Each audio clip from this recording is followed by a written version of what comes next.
Lead on then.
Boom!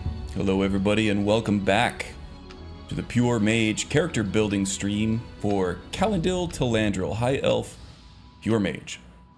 How's everybody doing? I'm doing pretty well, I think. Busy week. Not a whole lot of time. I played some video games, didn't really play any Skyrim, sadly. So we're just kind of picking up almost where we left off. I think last time with the Mage, we took on Nightcaller Temple and got the Staff of Corruption for Vermina. And then today, we're just going to be doing kind of more of the same. We're going to be doing some questing, some dungeon diving, just trying to loot a bunch of things and do some quests so that we can get money to buy spells, because that is the kind of the main hang up for this character right now, is just buying all the spells and experimenting with those to find some cool combos. So right now, let me get out of this view here. I do have some funds to buy a few spells. Right now, I'm mostly just looking for expert and master level spells. I think everything up through adept I have purchased. And I'm talking mostly about Odin and Apocalypse spells, and then of course the vanilla spells as well, to kind of flesh out and round out this character with his arsenal. So if anybody has any suggestions for spells from those mods or vanilla spells to try out that you think would go well with this build, pop it in chat, let me know, and then we'll play with them a little bit. Or spell combinations that you like from those mods. Trying to avoid FMR and Arcanum for now, just because those do tend to kind of hijack an entire build and funnel you into one playstyle, as opposed to a general mage who has all kinds of stuff available to him at any moment. I really want to focus on spell switching in this playthrough, and being able to pretty much do anything at any time instead of being locked into one playstyle, you know? Raining here a bit, but sunny too. Okay, nice. Yeah, my wife's actually in Scranton right now. She's probably actually driving to Philly to fly back home. She was visiting her folks. Yeah, it's I would be there with her too, but we have an aging dog right now with special dietary and supplementary needs. So we don't want to leave her with like a dog sitter or at a doggy day camp or anything. So Yeah, I still got to go see the family, but I gotta stick with the dog. But yeah, happy to have her back later tonight. Hopefully it's not raining too bad, so that she's not gonna have trouble on the highways out there. Shouldn't be bad. Do you have Triumvirate? Yes, I do have Triumvirate, and that's another one I'm trying to avoid. I do have themed Mage build guides for Triumvirate on the channel. I think I've touched everything right now except for Cleric. The Shaman I kind of mixed in with a Shaman Assassin. I'll be doing a pure Shaman at some point too. Same with the Warlock. I did an Arcane Archer Warlock. And I do want to do a full pure Warlock run as well sometime. But yeah, Triumvirate's another one that's going to kind of cage you in to a certain play style and using those spells in a certain way. So I'm trying to avoid that. If there's something that we can use in general that will just make the mage stronger, just be a cool ass combo that we can't ignore, by all means, go ahead and feel free to throw it in there. But yeah, Triumvirate, I love it. For a general mage though, it kind of, in my opinion, from what I've seen of it, it really it demands attention. And welcome, Arif. Hope you're doing well. It's I think you're a new name that I haven't seen. Welcome aboard. Let's see here. But yeah, if you have a want to see Triumvirate in a certain way, or if you think that there would be a good combo that would be good for a general mage, especially once you see what makes this guy tick, once we get into some gameplay here, then yeah, go ahead and plop that. Don't feel shy. Plop that into the chat and we'll check it out. All right, so where am I right now? I'm at the Archmage's quarters. We are in fact the Archmage right now. This has pretty much everything we need except for a forge, a blacksmithing station. Now, I'm not perking into blacksmithing station. It's not, or blacksmithing. It's not a major skill, but it is something that I am leveling up just so that I can get my follower decked out. With a pure mage, you're going to be kind of weak on the defensive side, so having a meat shield follow you around, especially on legendary difficulty, which we are playing in all the time, having an NPC that has your back actually gets the buffs from the legendary difficulty as far as NPC damage output and life levels, whereas playable characters are very weak. Your followers are going to be as strong as the enemy NPCs, so having a strong follower is good. And then once we get to a certain point, we're not going to, actually I probably don't even need the follower anymore, especially with the minions that I can conjure. So what I was doing earlier is I was just doing everything I could to enchant all the enchantment fodder, all the loot that we got through the different dungeons that we did last week, so now I can go and sell it in order to buy some spells. Let's go ahead and get some rest while we're up here. May as well get the speech skill increases as well. Silent Echo, welcome, buddy. You're on time this week. Well done. I'm kidding. I'm kidding. Not doing roll call or anything here on a weekend. It's not a school day. Don't got anywhere to be. All right. So now let's see. Some people should be in the Hall of the Elements. Some should be in the Arcanium. We'll see where these different spell vendors are.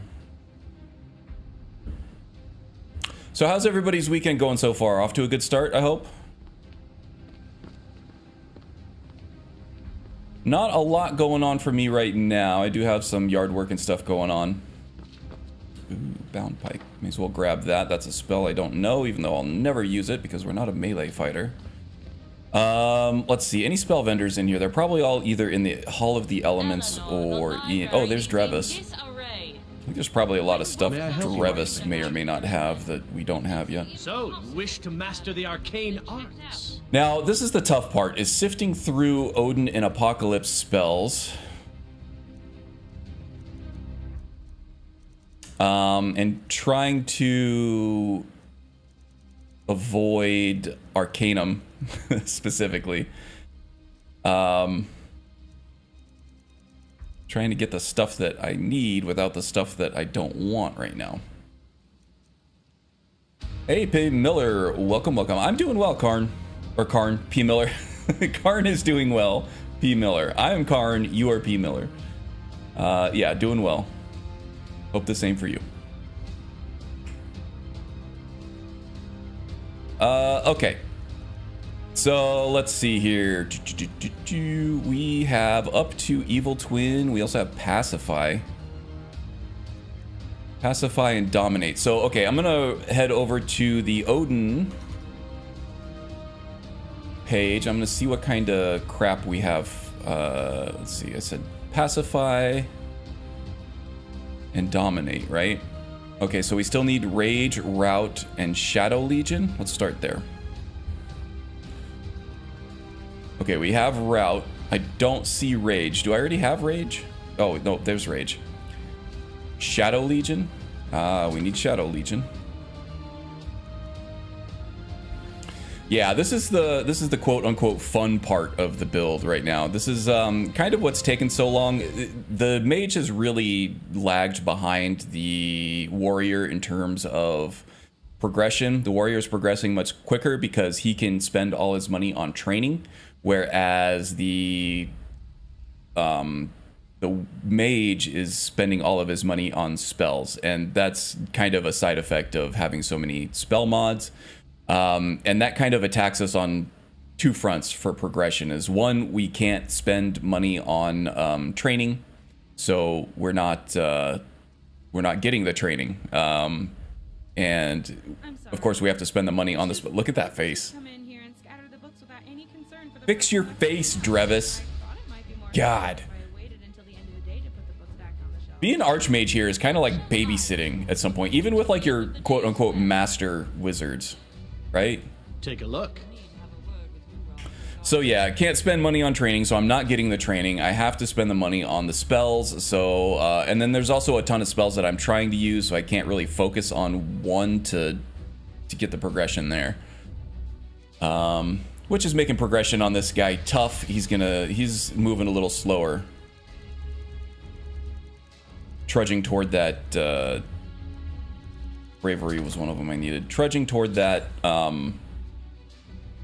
level cap and getting all the things that I need to be able to document the combos and all the good stuff for the build guide, you know? I managed to find a fixed version of Arcanum by looking around the Nexus. The original mod on the mod page is broken beyond repair. I wouldn't quite say beyond repair because I have managed to repair it on my own. Yeah, well, repair in quotes. There are a couple of places that cause a crash to desktop if you try to go through a portal. The other side of the portal just isn't there. So I can remove those portals or whatever and be fine. There was also one spell that I found. I went through all the different spells. One spell that didn't have a menu item effect that was on there, and I was able to just use a different effect from a vanilla spell. Pop that in there, and that was fine. And since I've done that, I haven't had any issues with Arcanum at all. But what is the name of that Arcanum mod? If you know, I can search for it, and I can integrate it into later lists if it's been working for you. That's a good thing. Anniversary Edition adds the elemental spells that do mixed element damage. Personally, don't like them because they're really unbalanced and overpowered for their respective levels. They also do splash damage. They explode, and since I'm running a perk in Ordinator called Edge of Oblivion, if I destroy my my minions, I take a huge nerf to my magic resistance and armor ratings. So yeah, it's tough. So I'm trying not to do too much area of effect because I tend to do too much collateral damage. And I do have the Scholar's Insight, which does help. Not Scholar's Insight, the black book that comes, it's the same black book that you use for Scholar's Insight. It's something like Follower's Intuition or something like that removes friendly fire. So I'll try some area of effect stuff again, see if I can manage not to kill my minions this time. Just been job searching this week. That's about it. Yeah. Good luck. Hope that's going well for you. Hope you land a good one. I managed to find a fixed version of Arcanum. Yep, Edge of Oblivion works really well with necromancy spells. It does indeed. That's another thing. Necromancy, I'm not explicitly trying to avoid it, but because I want to do a necromancer build at some point in the not too distant future, I kind of want to save the necromancy stuff for that, because that really is kind of a more specified subgenre of mage, right? A necromancer is a specific kind of mage. With this one, I'm trying to do a generalist mage, you know? All right, let's see. We got bravery. Now, what else are we looking for here? Where was I? Oh. Wizard Rend and Purge Magic. Wizard Rend. And for Purge Magic. Yeah, I know that this is riveting footage here. I tried to avoid doing this on stream, but I just didn't have the time to do this off stream this week. Just been too busy. Wizard Rend, Purge Magic, Dirge, and Invisibility I already got, but I can grab Dirge. Ooh, speech is going up. That always helps. James Ansel, welcome, welcome. Hope you're doing well, friend.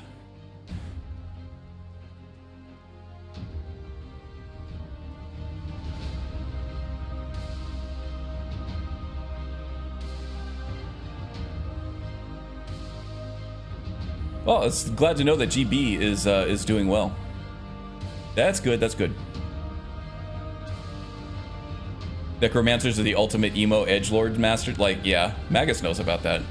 The edgelord himself. Now, speaking of Magus, he's got a new old character coming very soon. So if you're on Twitch at all, I would go leave him a follow. His link is in the description below to his Twitch channel.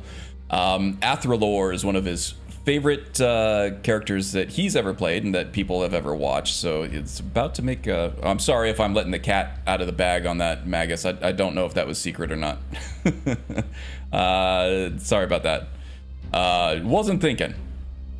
But yeah, he's got a new character in the works coming very soon. I think he just finished up his... Yep, he's already nice. Magus is most emo. There you go. You got the emo trophy. Yeah, so it should be a good one. Let's see. Cloak Other. Cloak Other and Exposed Spirit. Just, I guess, in case we have to do some recon. You have Exposed Spirit in here somewhere? One does not sound familiar. Expropriate. Oh, there it is. And out of money, finally. Look at that.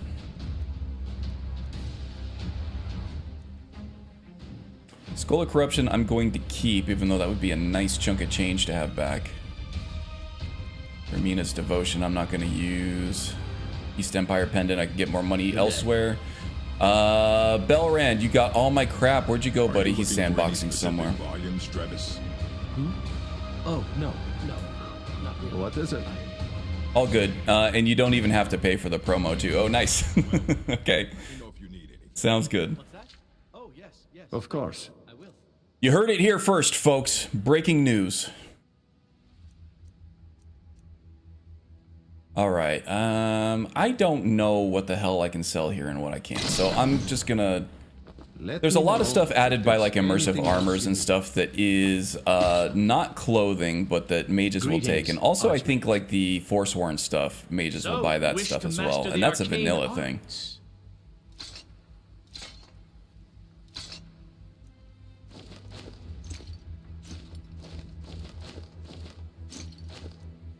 Yeah, the Sea Dog boots for some reason mages will buy. I don't know.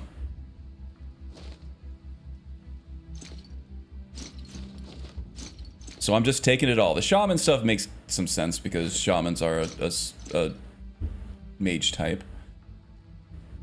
Kind Stormhearth. You need deep storage spell from all... You know what? I might actually have that, but that's a good call. But I don't really need the deep storage spell if I have a follower with unlimited inventory.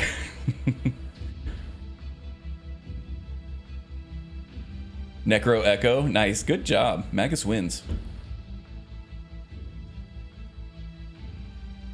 Necroblade archetype, stealth necro. Yeah, that's a cool archetype. That kind of solves the problem of how you get that first corpse, right? Because the necromancer is kind of a more of a momentum type build where you need to kill enemies or at least have available corpses in order to get the ball rolling. And so to mix that with an assassin type, where it does have a little bit of a trade-off, you know, with a blade, an assassin blade type, you do need to get in close. All right, whatever. 70 gold. It's not going to make or break me. The fixed Arcanum is called Arcanum, a New Age of Magic 4.01 bug fix. I'll see if I can send the direct link in my next comment. Yeah, I don't think links are available to people that aren't moderators in the chat, but I might already have that one. Let's take a look here. Because that does sound familiar. Yeah, the 4.01 Luca fix. Yes. I do have that one.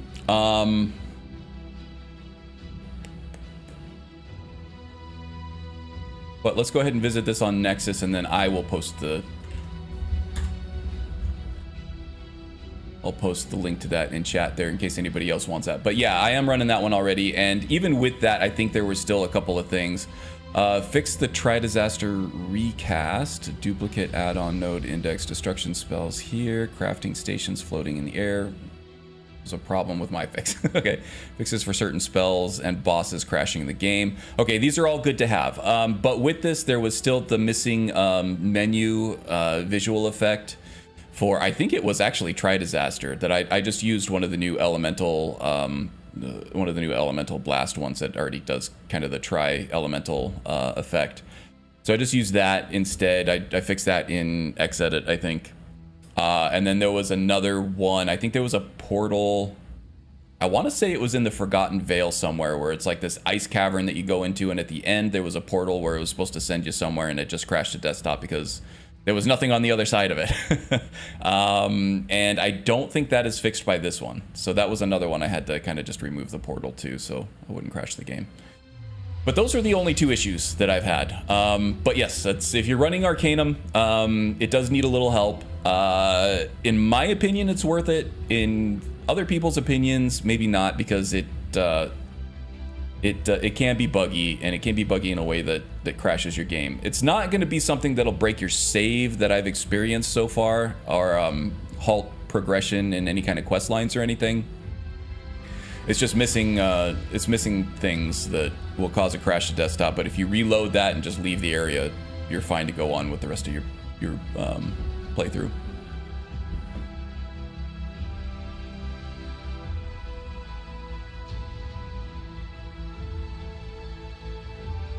Let me actually change from top chat to live chat here.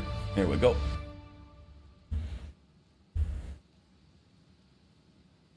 I'm on the shadow scale kick at the moment, keeping it old school, ancient, traditional assassin type. Noise. Silent Echo is an assassin, it turns out.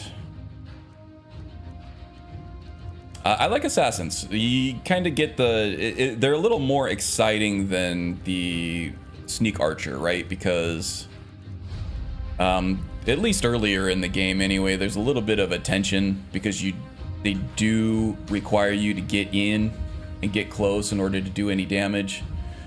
And then you have to deal with, if you do get caught, what are you going to do now? Which is a fun way to play, I think. Cloak Oath, Expose Spirit, I think was the last one that I needed. Expose Spirit. And I don't think I've done the ritual quest for Drevis yet either. So let's see if I can pick that up. You have gone beyond my teachings, which is quite a feat. I did not think it possible. This is the one where you just kind of got to cruise the college grounds looking for those hidden books. Knowledge of truly powerful illusion spells is here at the college, but it is hidden from those who might misuse it. I shall teach you a spell to discern things hidden from others. With it, you will be able to acquire the texts you need. Bring all four to me, and I shall Now, use them to this inscribe the isn't spells. like necessary for now. It is necessary once I start buying master level spells, but for right now, I'm just going to focus on the expert level spells. I'm sorry, yes, we have been... Let's see, how much am I over encumbered by? Way too much. This is why I avoid being All right, social. this is one thing that, you know, TK Dodge is good for, right? Is being able to move faster. Where did Belran go? Is he still over here on the Arcane Escritoire? Of course. Okay, I think I'm pretty much tapped out on what I can sell to these mage vendors, so we're gonna have to get on the road, head to different settlements and things like that, and start selling some of this stuff off.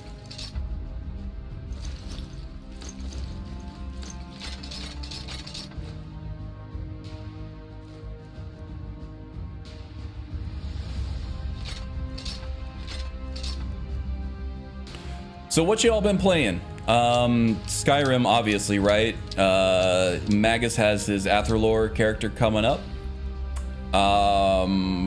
Which, if I remember correctly, I don't know if I actually saw that original playthrough, Magus. He's kind of like a spell sword type, I'm guessing. Probably a very hybrid build. Even when you play like your necromancers and stuff, I feel like they end up being pretty hybrid in interesting ways, as far as the class and playstyle and stuff. So it's always worth a gander.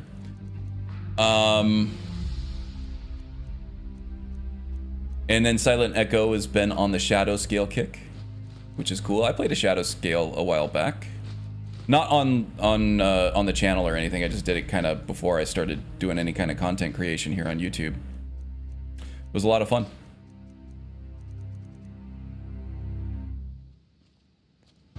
How we doing now? Only 10 10 points. Yeah, let's go ahead and throw the backpack on here. I could have sworn I had a mage backpack. Do I not have a mage backpack? What can I do for you, friend? Are you holding a mage Of backpack course. for me? I could have sworn I had one.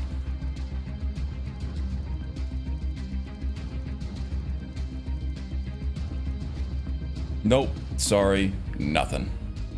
Lead on. All right, so next time we go to town, we're going to pick up a mage backpack. Greetings, Archmage. Finis. Yeah, no. Check out Finis a little later.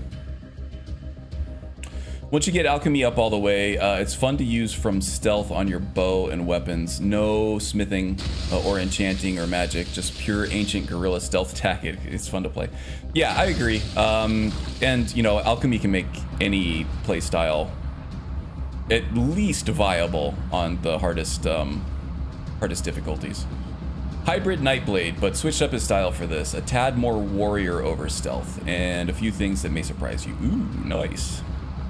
Nice. There you go. I know there's some Nightblade fans in the chat. Try not to miss this one. Okay, there's a general vendor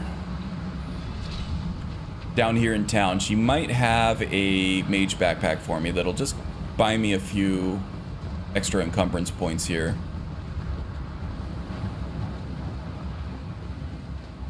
And then also we'll be able to gain a few septums from... She probably only got like 500, but still. Mr. B, welcome, welcome, buddy. Welcome, welcome.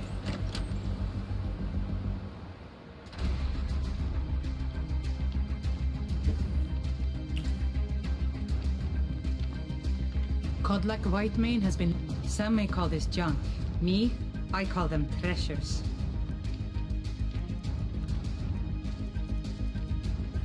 So yeah, I've been pretty busy this week, but I did manage to complete last weekend, actually. God, that was already like a week ago. Oh no, maybe it was Monday, actually. Labor Day was off. Maybe that's why I was so busy. It was a shortened week. I did manage to complete Hellblade 2. Man, that was a good game. That was a really good game. Very powerful. Now, some like video game purists are gonna say that that's not even a video game. It's like a walking simulator, or whatever. It's it's interactive. You can move around. You push buttons. Cool stuff happens. There is combat in the game, and the combat is pretty good, even though it's, you know, kind of simple and kind of limited. But it's very cinematic. The story I thought was really good. It's a little less of a personal journey. It's like less of a struggle between Senua and her own grief and mental and emotional issues, and more of like Senua going around and interacting and helping other people. She's taking on more of a hero role, which I think for purists of the character probably they didn't like very much, but I didn't mind it at all. I thought it was an awesome story from an awesome dev team. The other criticism to it is that it's only like a 7-hour experience from front to back, and there are some incentives to replay it. You do unlock different narration, so you get to hear the story from a different perspective, even though you're playing through the same game. I think I got it on sale for like $30. It was during like the Steam summer sale or something like that. But it is, so it's I think it released at like $50, so it's AA release pricing. But it is way beyond any the graphics, best looking game I've ever seen, production value, story, writing, just how much weight and power that the experience conveys. It like made me emotional a couple times. I think that's very much worth the price of entry, and far more quality than pretty much any other even AAA game that came out recently, in my opinion. So if you're into that kind of thing, if you liked Hellblade 1, this is kind of the same deal, just with much improved graphics and production quality. All right, where am I going here? So I need to start traveling around, selling some stuff off, but I also need to follow these caravans around too, because I want those buffed up ingredients from Rare Curios. So let's head back to Solitude first, see if the Khajiit caravan's there. If not, we'll sell off a bunch of our weapons and stuff. We're looking for a mage backpack. It's a shame you're saving Triumvirate for later. One of my favorite destruction melee spells from the Shadow Mage archetype is actually called Nightblade. Yes, I am not saving Nightblade for later because I did a full... I would argue that I actually have the definitive build guide on my channel for the Shadow Mage. Let's do this.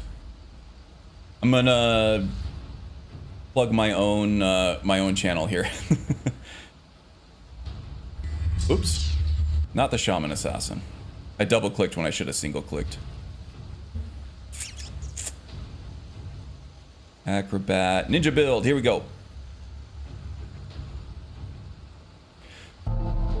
So I'm not saving the Shadow Mage because I already did a full build guide on it, as well as the Druid. And if you actually go on to the Skyrim subreddit and ask for help with your Shadow Mage, any reference on the spells and anything, random people will actually guide you toward this video. 36,000 views, not bad for a very small channel like mine. I will share this in the chat right now. Kaboom. So yeah, I'm trying to think of things that will, like the drain spells from I don't remember what it's called. The novice level spell that will actually drain magicka and health from your enemies. It's like a beam, very nice. It's like drain life essence or something like that. But yeah, this is the spell overview is the most comprehensive spell overview that you're going to get anywhere on YouTube for all of these spells.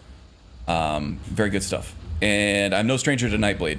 Use that with Okado's recital, Vancian Mage, and you will be overpowered throughout your entire run. That's all you need is Nightblade and Vancian magic.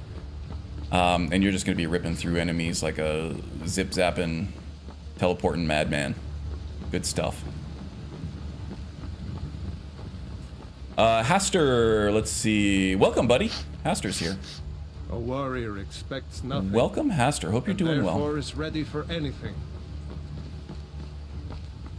Oh, here are the Khajiit. Yes, definitely looking for Khajiit here. Okay, so if you have AE, that comes with the Rare Curios, the Rare Curios creation, I guess they're calling it. It's a mod. That's a free one. You see all these ingredients here that aren't vanilla. These aren't from a mod that I found on the Nexus. These are from the AE edition. And these are all very, very powerful, especially like the stoneflower petals here, which have, I think, a fortify smithing effect on them.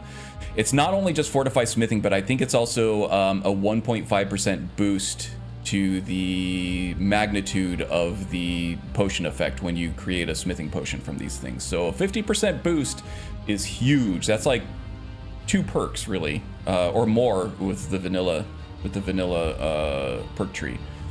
So this is worth some punch shopping, I guess is what I call it. If you don't mind exploits or whatever, because they are rare to find. If you don't know what I'm talking about, there's a vanilla exploit where you buy or sell everything that you're going to sell, and then you just physically attack the vendor, reload the save right before you did that, and then their inventory will be reset. That's something they fixed in later games. I tried to do that in Starfield and it didn't work. But in Skyrim, works just fine. Just nauseous this morning. The meds are really strong, not allergic. Okay, well that sucks, man. Hope you're getting through that.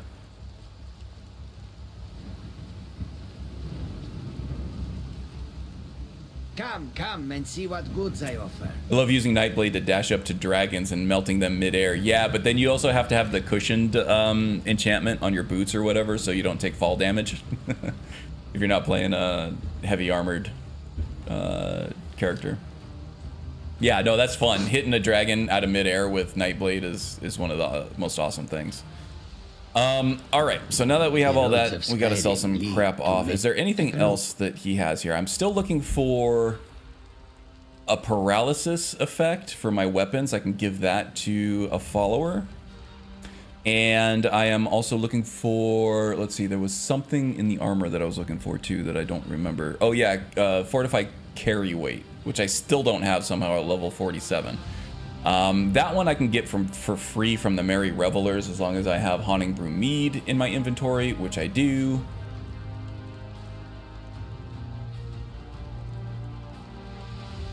Just haven't encountered them since I've had it.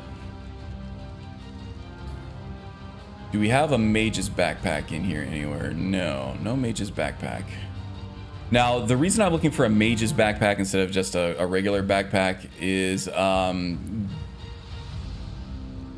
Mage's backpack will give you, I think, like a boost to your, I don't know, magicka regeneration, or it'll give you fortify magicka or something like that. And the adventurers will give you a fortify stamina effect, and the hunter's backpack will give you a fortify archery effect. So that's also an AE thing. So that's why I'm looking for that. Okay, Belrand, where are you going, buddy? Where's my pack mule?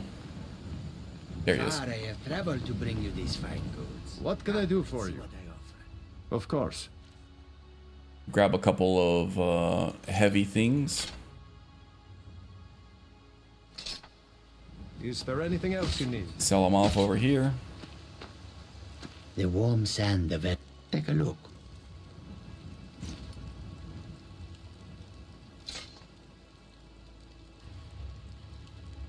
Okay.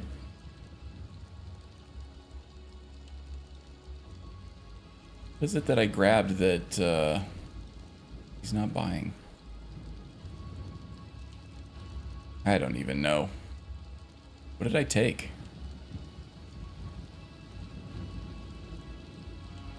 Oh, it's probably because I have the damn May the sun keep you warm. Ingredients in there that put me over. Whatever. TK dodge.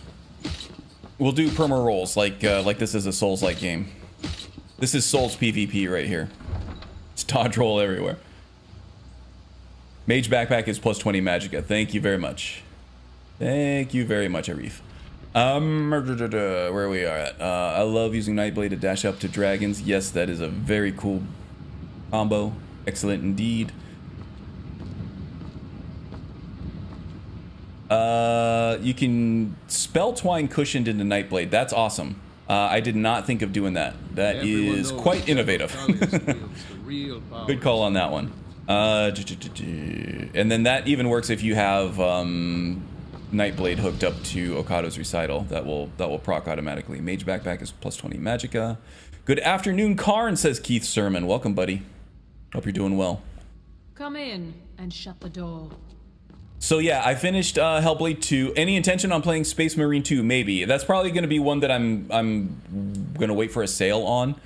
I've been making good progress on my backlog lately. And so buying Space Marine 2 So nice to and have those pleasant games company for a change. tend to have like some technical issues when they come out, so waiting for a sale will help them kind of get through those as well. It seems like a really good game though. I'm definitely interested. The problem is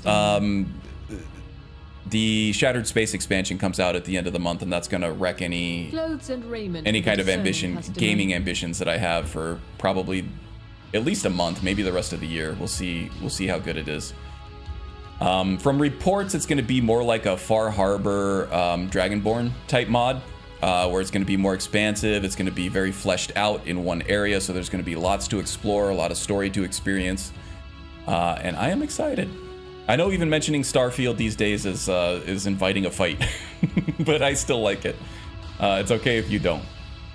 I'm not going to try to convince you. Yeah, I'm done trying to convince people that Starfield's good. But I still like it, and I'm still going to play it.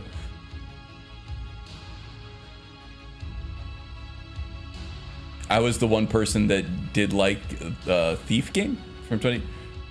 You were the one. I thought that game was pretty well received as an immersive sim. Thief is well regarded. I thought maybe not. The reboot.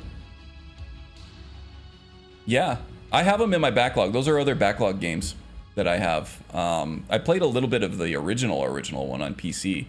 My brother really liked that game. Apprentice Robes of Intuition, Novice Spells, Cost No Magic. I wonder if I have that one. That might come in handy. Does she have a backpack, first of all? I might have to go to a general goods vendor to get the backpacks.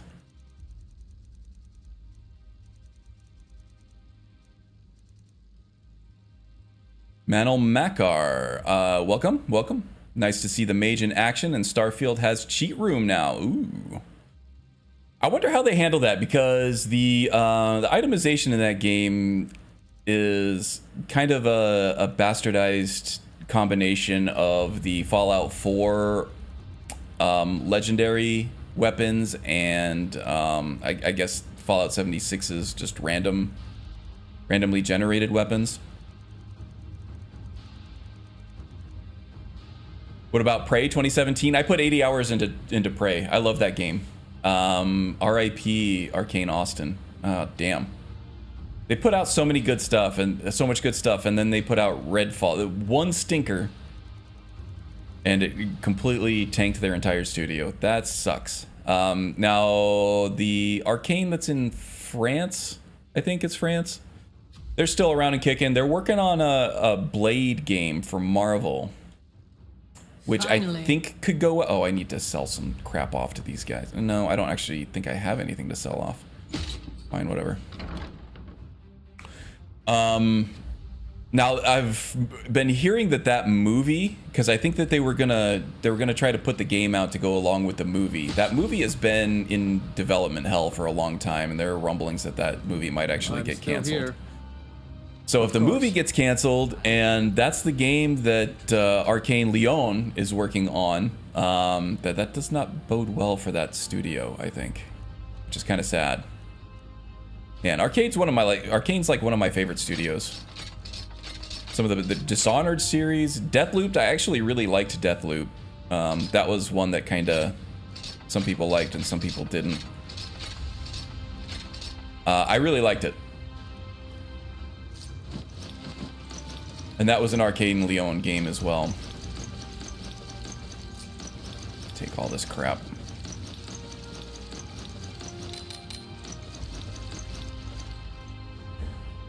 Regarding Thief, I've played the OG Thief 3, Deadly Shadows, and the reboot, both interesting and decent on their own way. Yeah. I actually own the Thief game and I enjoy it. Nice. Mage Backpack is also craftable at Forge with 4 level and a corundum ingot, which I... 4 leather and corundum ingot. Okay, cool. Anything you need. And I do have a Hearthfire home down here that does have access to a Forge, or I could just do it at... I guess at the Forge up here too. I can't find it. As a pure mage, I would rather not forge things if I can help it. But I have done. Will do more. I'm sure you'll find what you need here. The crafting skills in this game, it's kind of hard to avoid completely for really any character. Doing a no crafting run is, in my opinion, more challenging than like a permadeath with no restrictions.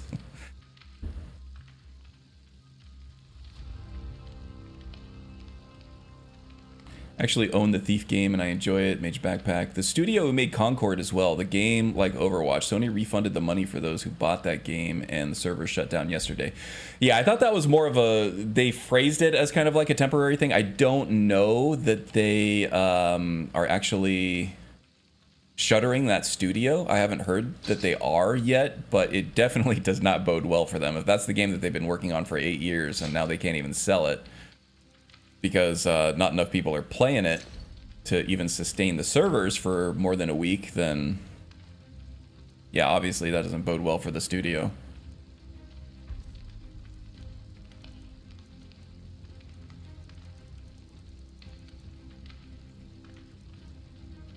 Leather backpack. No mage backpack, huh?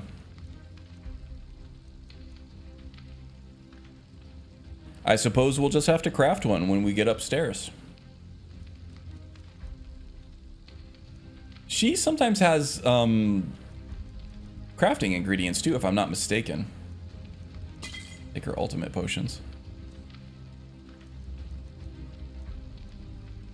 And now I'm not seeing that either. 59. Do I have anything worth selling her for 59? Yeah, I do. Good, good. Make sure to recommend us to your Are associates. hero shooters as a genre dead? I don't think they're dead. It's just, I think it was like Overwatch and Valorant and maybe another one kind of cornered the market on it. I don't think it's hero shooters. I think it's maybe live services in general.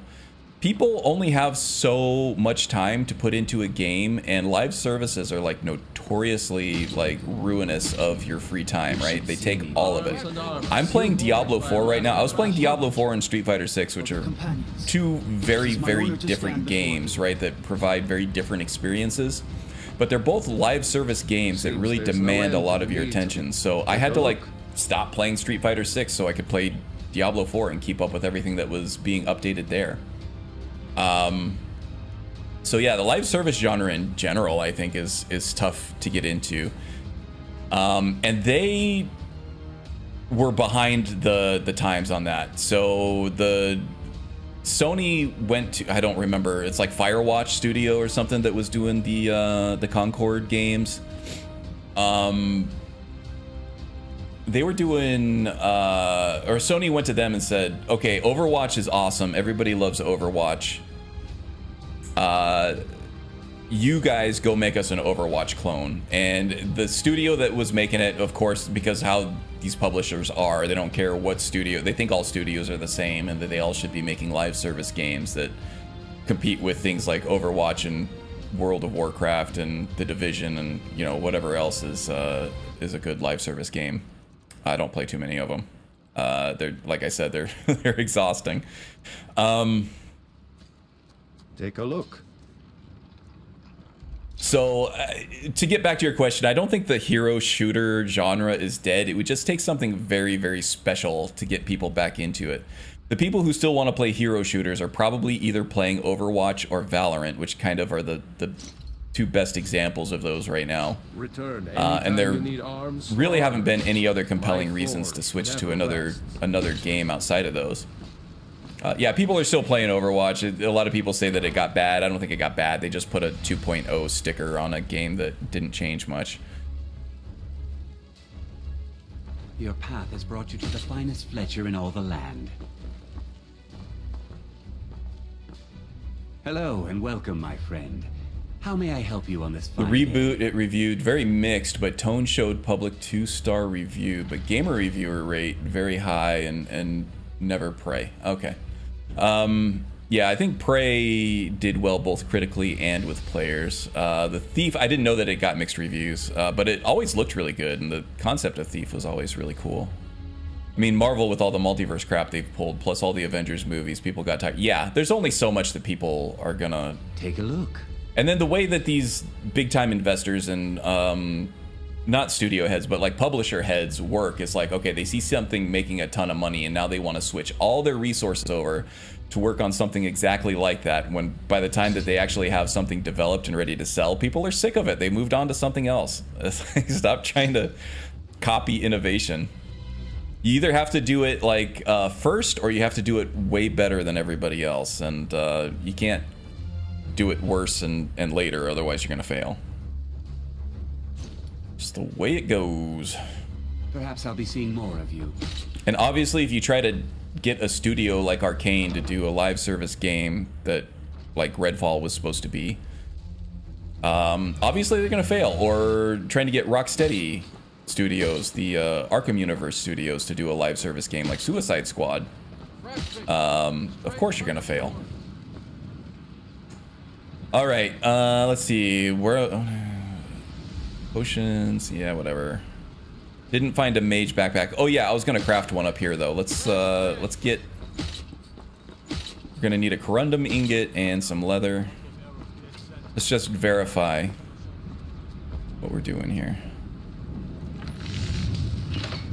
The finest fishes, caught daily. Oh, all these mods, they just make these menus so long, am I right? Thief Deadly Shadows is an awesome game. You know what Marvel needs Marvel Ultimate Alliance for? Man, that would be cool. I love the Ultimate Alliance games. And it sucks that they're trapped on the Switch right now. Okay, leather backpack. We're almost into the M's, guys. Here we go. Mage backpack. I don't need the bedroll. Carrying capacity increased 94 points and increases magicka by 25. Now, I'm getting some boosted values from this from the Altmer passive from Imperius, the Imperius mod. I think it's called like Shimmering Threads or something like that, where the armor value and like attack value that you get from weapons and armor are nerfed, but the enchantments on them are buffed. And since I don't use weapons and I don't wear armor, the nerf doesn't matter, but I do get buffed enchantments from them. And I think I'm also getting further buffed by an enchantment perk that I'm not remembering right now. So I need 4 leather and a corundum ingot, just as who was it? Arif said. Wanderer like you must have. Take a look. Ooh, does he even have corundum? Yes, he does. Excellent. He always has leather. Not worried about that. Keep safe. Hey, we got a mage backpack. That'll help us a little bit. Not a ton. I mean, what is that? 94 points of encumbrance is nothing to sneeze at. Go ahead and throw that on.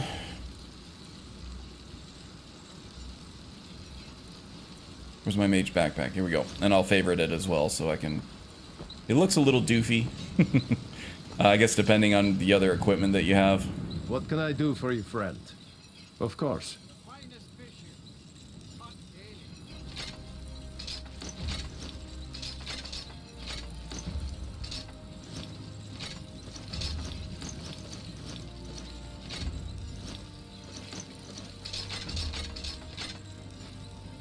Oops.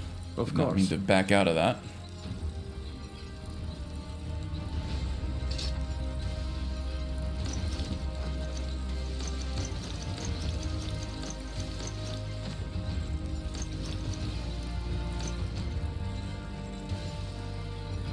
247 out of 355. Okay, now we can move.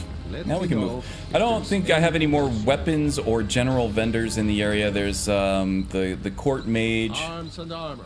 who's a mage vendor. We have the alchemical, and then the clothing, and I don't think we have any of that to sell off. So, and then this is where the Khajiit caravan was, so that's good. These guys travel between Solitude and Windhelm, probably trying to, I don't know, maybe they're trading information. If they can get some kind of intelligence between the two, maybe that's worth their while. But it is interesting that they sort of go back and forth between the two opposing major cities of the two opposing major factions in the game. Okay, so the next Khajiit caravan route is between Dawnstar and Riften. So let's go check Dawnstar first. You have WACCP? Yes, I do. Pretty sure that's the mod that lets you wear circlets under hoods. Yep, and I'm doing that as well. I'm sorry, everything like you're suggesting, well, not everything, but most of what you're suggesting I'm kind of poo-pooing on, and I'm not trying to be like, I'm not trying to disparage your suggestions or even trying to just discourage you from suggesting anything. This is all in an effort to make a mage build guide, and I try not to do exploits like that. Every once in a while, if I need to use that, I will. For the Shaman Assassin, I did actually use the headband, the armored headband under an armored hood, taking advantage of immersive armor's function for that, because I needed the extra help to get to the armor cap. That will definitely give me an extra enchantment slot, which may or may not kind of make this a little bit more overpowered than it needs to be. For build guides like this, I try to... Is this a vendor or is this a mercenary? It's a fugitive. Interesting. I try to keep everything on a... I try to keep a stable baseline of what you can do with and without mods. And as I'm saying that, I've also got the two Dragon Priest masks there fastened to my belt instead of on my head. So I'm kind of like breaking my own rules here as well. Yes, I can definitely do that. Maybe like a deep breath enchantment or something. I'm trying to think of different... definitely I could put another amplify destruction on there for more damage output. This is... This discussion's making me want to try to take on a dungeon here instead of just doing all this damn inventory management. Let's go do a quest so you can see that I'm not underpowered at the moment. Let's see. Ritual spell, rescue mission, a blade in the dark. Locate the dragon burial site. Horn of Jurgen, reluctant steward, unearthed. Cultist order, catch of the day.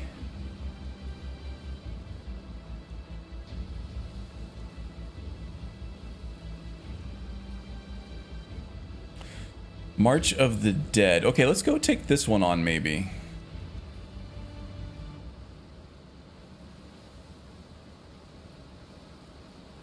Or I could even do Arcanthems. Red Eagle's sword, maybe? Yeah, we could go do that.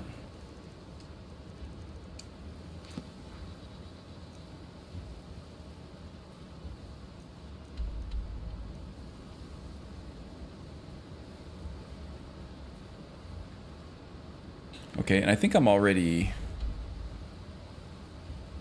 halfway there. Okay. Yeah, let's go do this.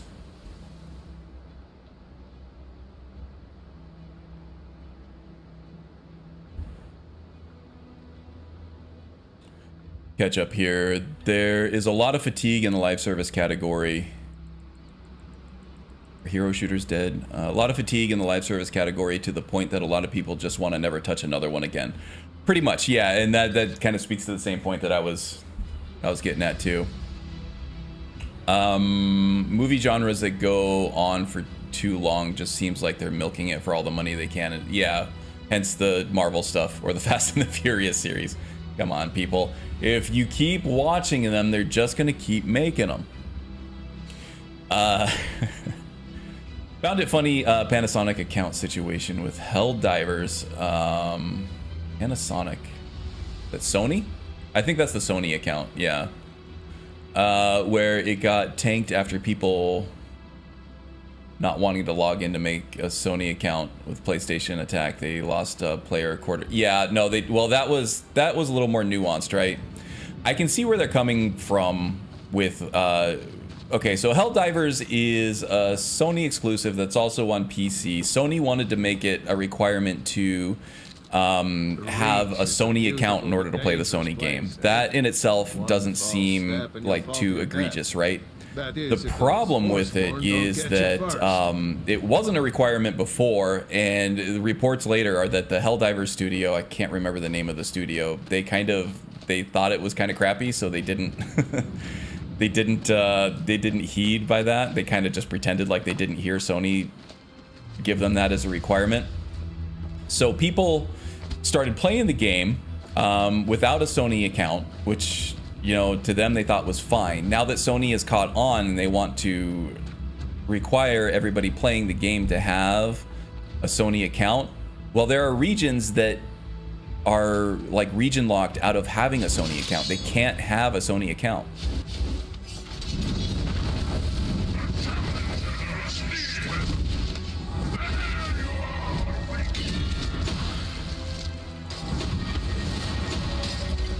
Sorry, we'll get in there.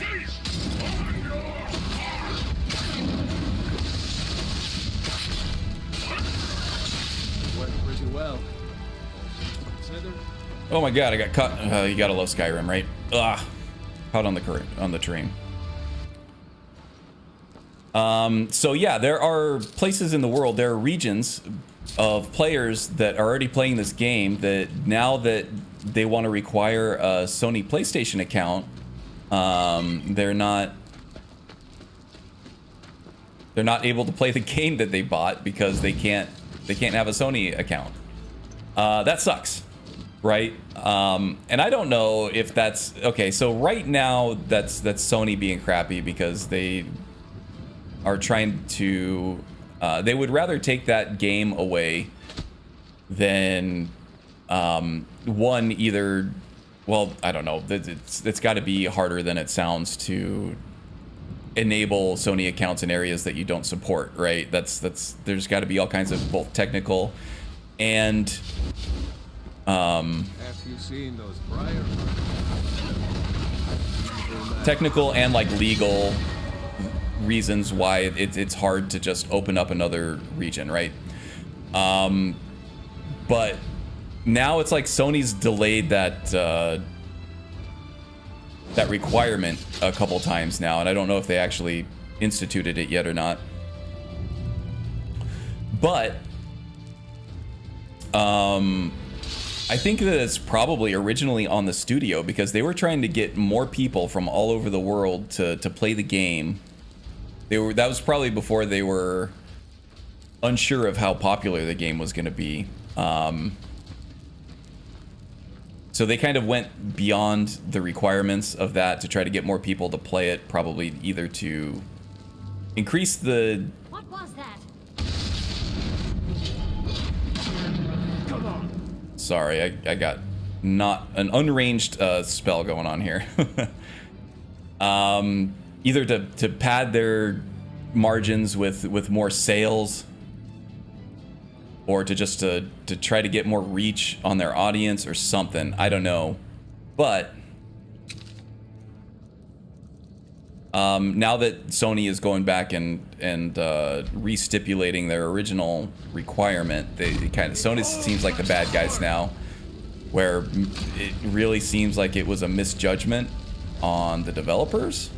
So I'm usually very pro-developer, right? The developers are the people with the passion making these games. We make quite a team, eh? Whereas the publishers are usually one making the shitty money decisions, right? And making those stipulations to the developers to, you know, do a live service game now and charge a arm and a leg for the different cosmetics and things. Well, this time from everything that I've gathered, I don't think Sony's really in the wrong here. There are all kinds of technical and record-keeping reasons, along with money reasons, right? For Sony to want to stipulate that they have a PlayStation account to play a Sony exclusive game. or even a Sony-owned game. I think that studio is owned by Sony, if I'm not mistaken. Oh my God, what hit me? That was rough. Where are my minions? Come on, minions.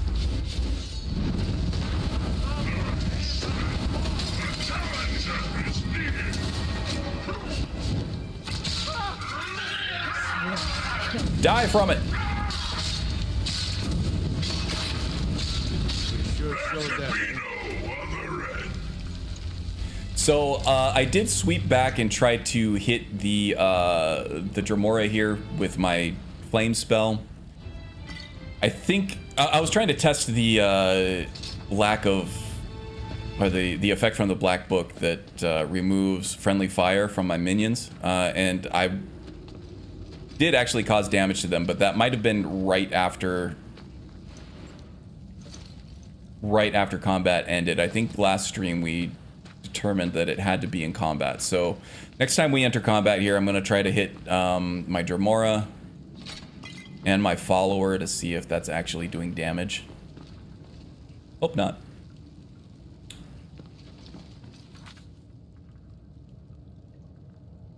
No, it would be cool to tame a magical worm that you attuned yourself to as a mage, but choose the archetype poison, elemental, disease, or blood, and it augments your potency. That sounds really cool. That's a really cool idea for sort of like an overhauled familiar or something.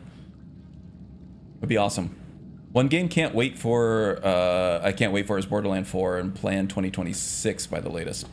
Yeah, I mean, Borderlands is fun. I played all the way through Borderlands 1, which was arguably the worst in the series. They made some good improvements, at least to the gameplay and stuff. I tried to play Borderlands 2 a while back, but I started getting stability issues once I got out of the tutorial area, and it went into that was like the first time it went all online all the time. I think there was an online requirement for that game, and it just never worked for me. For whatever reason, it was causing game crashes, game freezes as soon as I went online with it. So I kind of abandoned it. Maybe it's better now. I don't know. Maybe there was something else I could do to fix it, but my backlog was so huge at that point that I just kind of moved on. And Randy Pitchford is kind of an asshole, and I'm kind of sick of his shit. All right, did my minions follow me through? No, they didn't. I have to re-summon them.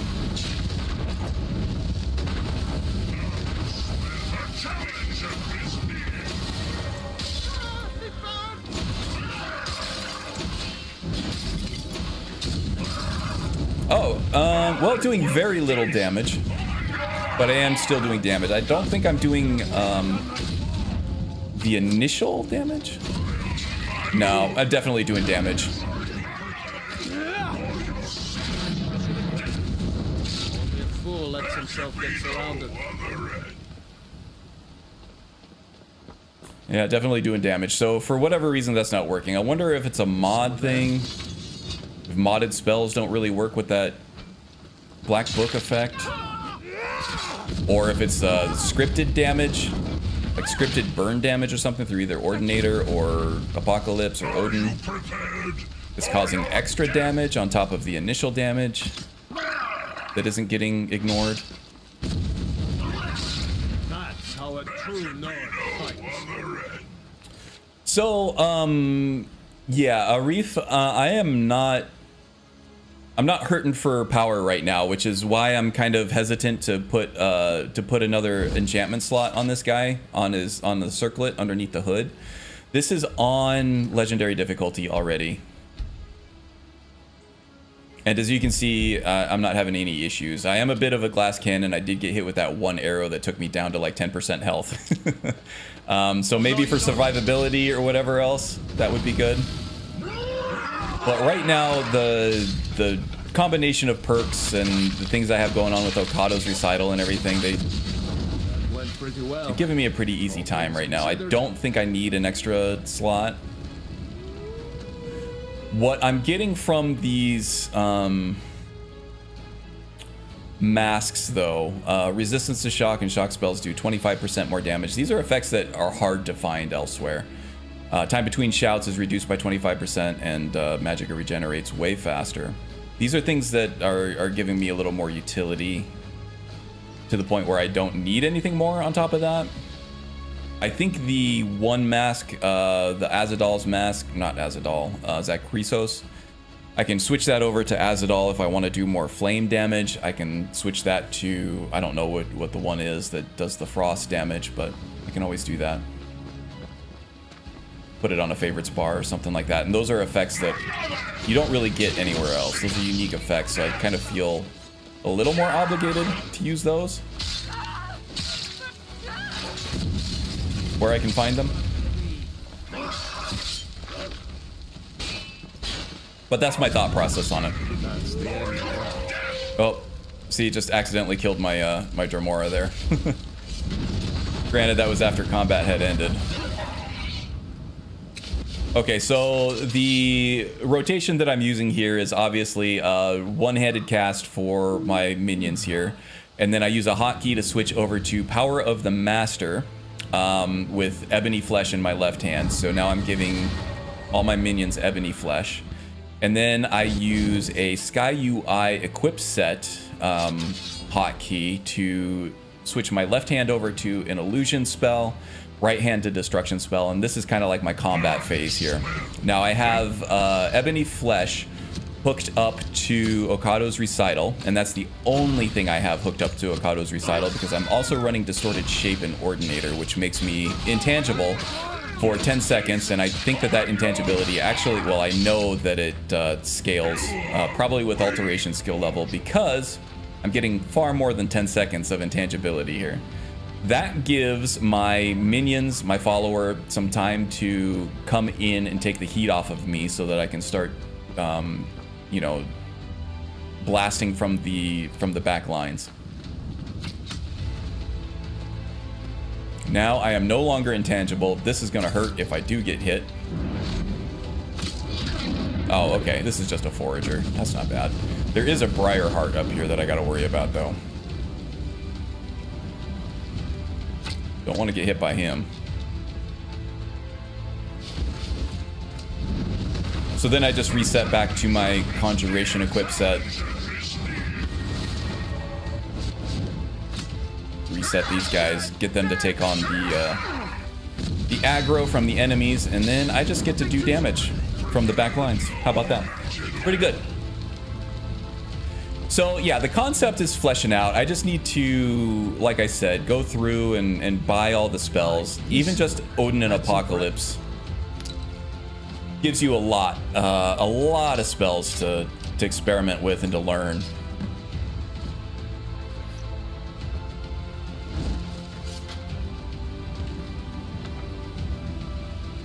And that, of course, costs a lot of money if you're buying all these spells from spell vendors.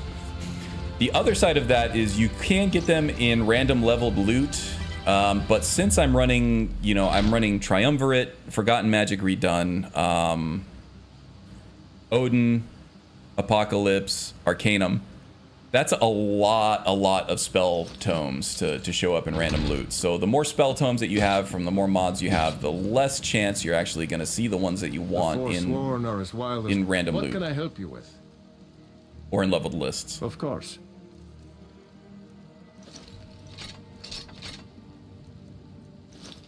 So that means I'm kind of forced to just buy the ones that I want. So I can ignore the ones that I don't. All right. So yeah, that's a quick rundown of how this build is working. Briarheart, I got the Briarheart out of there. The lockpicking potion I might be able to use. And a quick demonstration of how this build works. And now we still do have to go and fight Red Eagle himself, and we'll do that. But I need to go get a snack because I haven't eaten yet today. I have a slow metabolism in the morning, and that ramps up high after about noon or whatever. So I'm gonna go take a quick break. I'm gonna grab a snack, and I will be back shortly. All right, just a second.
Okay, I'm back. Man, chat's moving fast today. I like it. Sorry if I'm not getting to your comments. I'm trying to hit them all, but it's taking me a little while. Yeah, Randy Pitchford is a douche. He and his cronies nearly killed Risk of Rain 2 with a botched DLC. I've never played the game, but a lot of people really love that. Yeah,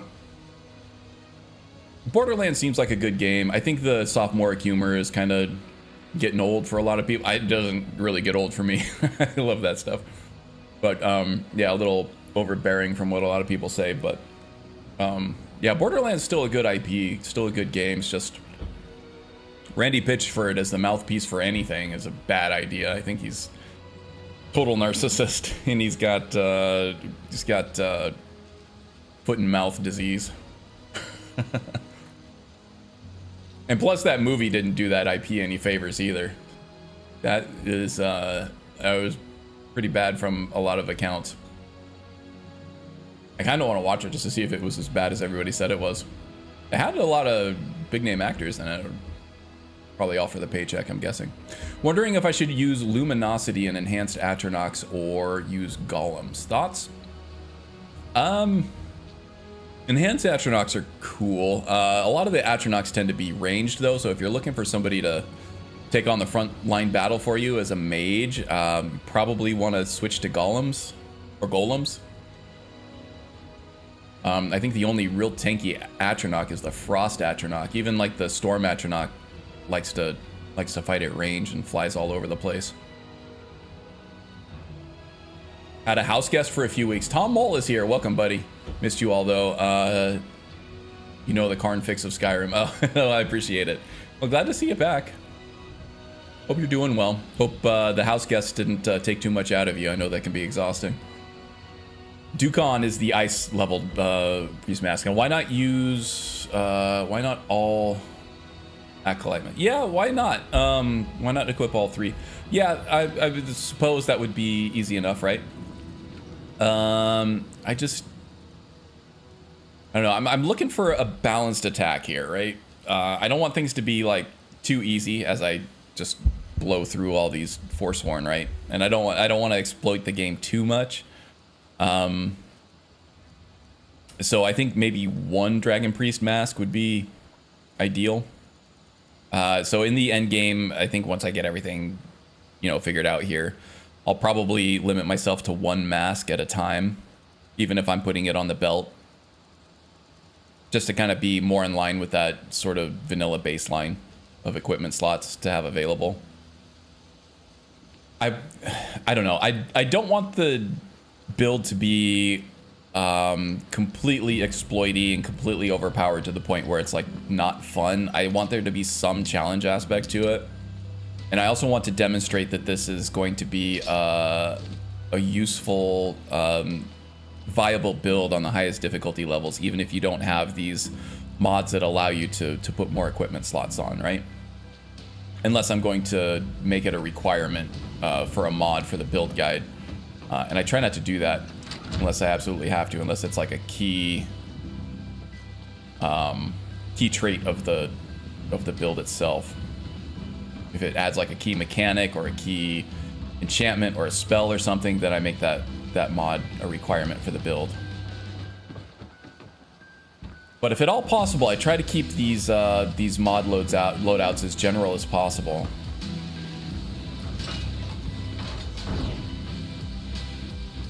Which is why I try to, limit the enchanting equip slots as much as possible as well.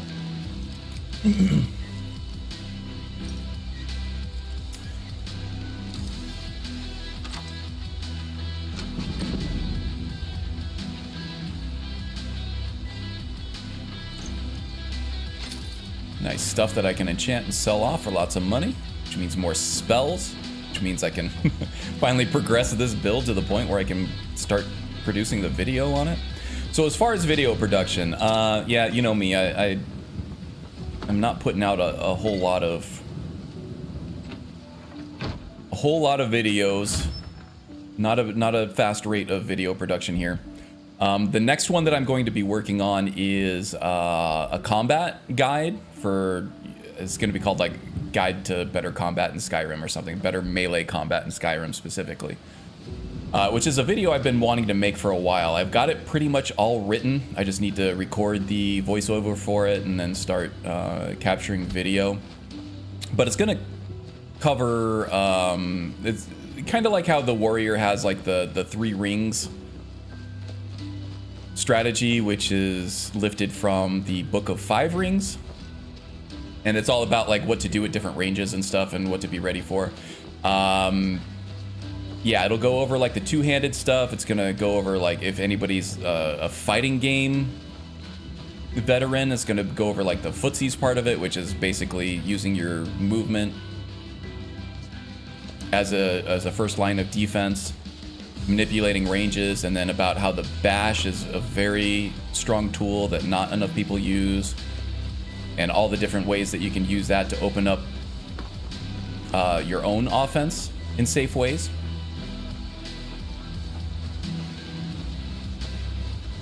All the good stuff. And then about different ways of like opening up a defensive enemy that is either just blocking you or holding up a ward on you or whatever.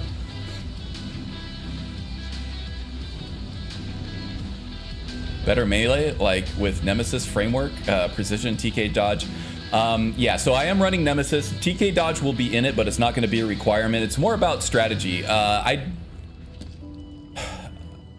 you can make melee quote unquote better, I guess, by adding some of those new animation mods with like the auto lock. What do they call it? Like target lock on and stuff. But then you're just kind of transforming it into a Souls-like game, which, you know, I like Souls-like games. I played all the way through Elden Ring. I loved it. It was my favorite game that I'd played in years. But to me, it doesn't feel like Skyrim, right? Skyrim's kind of like wonky, free-for-all, swing wherever, hit whatever. Feels like home to me. That's what I feel like Skyrim and Elder Scrolls and BGS games should feel like. So a lot of the different animation, like move sets and stuff like that, I'm keeping out of it. This guide is going to be usable in vanilla as well, but I will mention dodge mods for sure. I'm just not going to make it a requirement.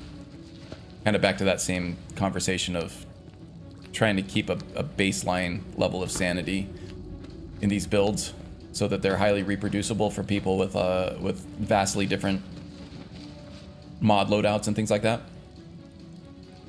This stems from a conversation I had with an old friend years and years ago about how they just can't seem to get specifically two-handed melee combat in Skyrim to feel good, and I had been playing barbarian types for a long time after that. It was like my favorite way to play, and I typed him out like a sort of guide on how best to use two-handed, and he thought it was really amazing. Thought I should do publish the guide somewhere, and that was years and years and years ago. Turns out that the tips for more efficient two-handed melee in the vanilla game is a really good guide on how to get better at all melee in the game. So that's going to be the next one out. After that, we'll do the warrior build guide. That one's getting pretty close to done on a conceptual level. I just have to do all the production stuff, which can take months, right? And then the mage after that. In the meantime, I have been feeling some motivation to spin up my Argonian thief character. Collects many things, which will round out as the third guardian in the Guardian Stones and in the Guardian series of the base build types, the base class types that we're kind of using as the base level of the pyramid in order to build more hybrid classes off of in the future.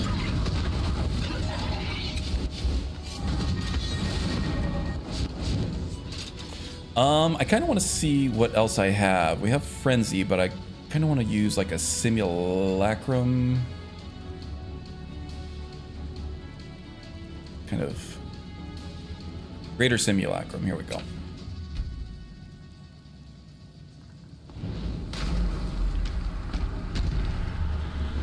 All right, you want some of this? Oh, he's tough. I'm gonna have to pop a destruction potion for this one. Yeah, so I have Fortify Destruction Potions hotkeyed.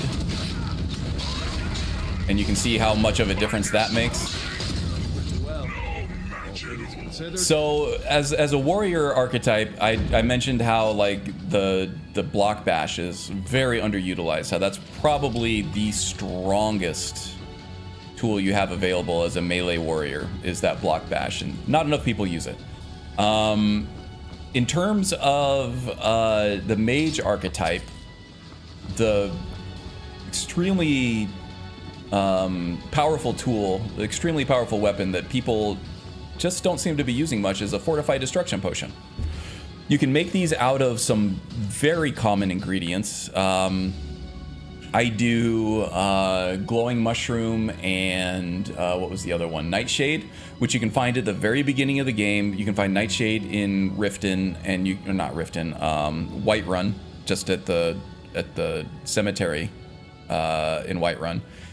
And then you can find glowing mushrooms in Bleak Falls Barrow. You don't even have to go very far in. You can just find it readily available there. And then you can plant them at a Hearthfire home, or in AE you have access to like the farm. I don't remember what the farm was called, but then there's also a player home outside of Whiterun in the AE edition that the anniversary edition, the AE version of the game that has plantable plots available to use without even buying the house. You just have to go around to the back of the house and start planting stuff.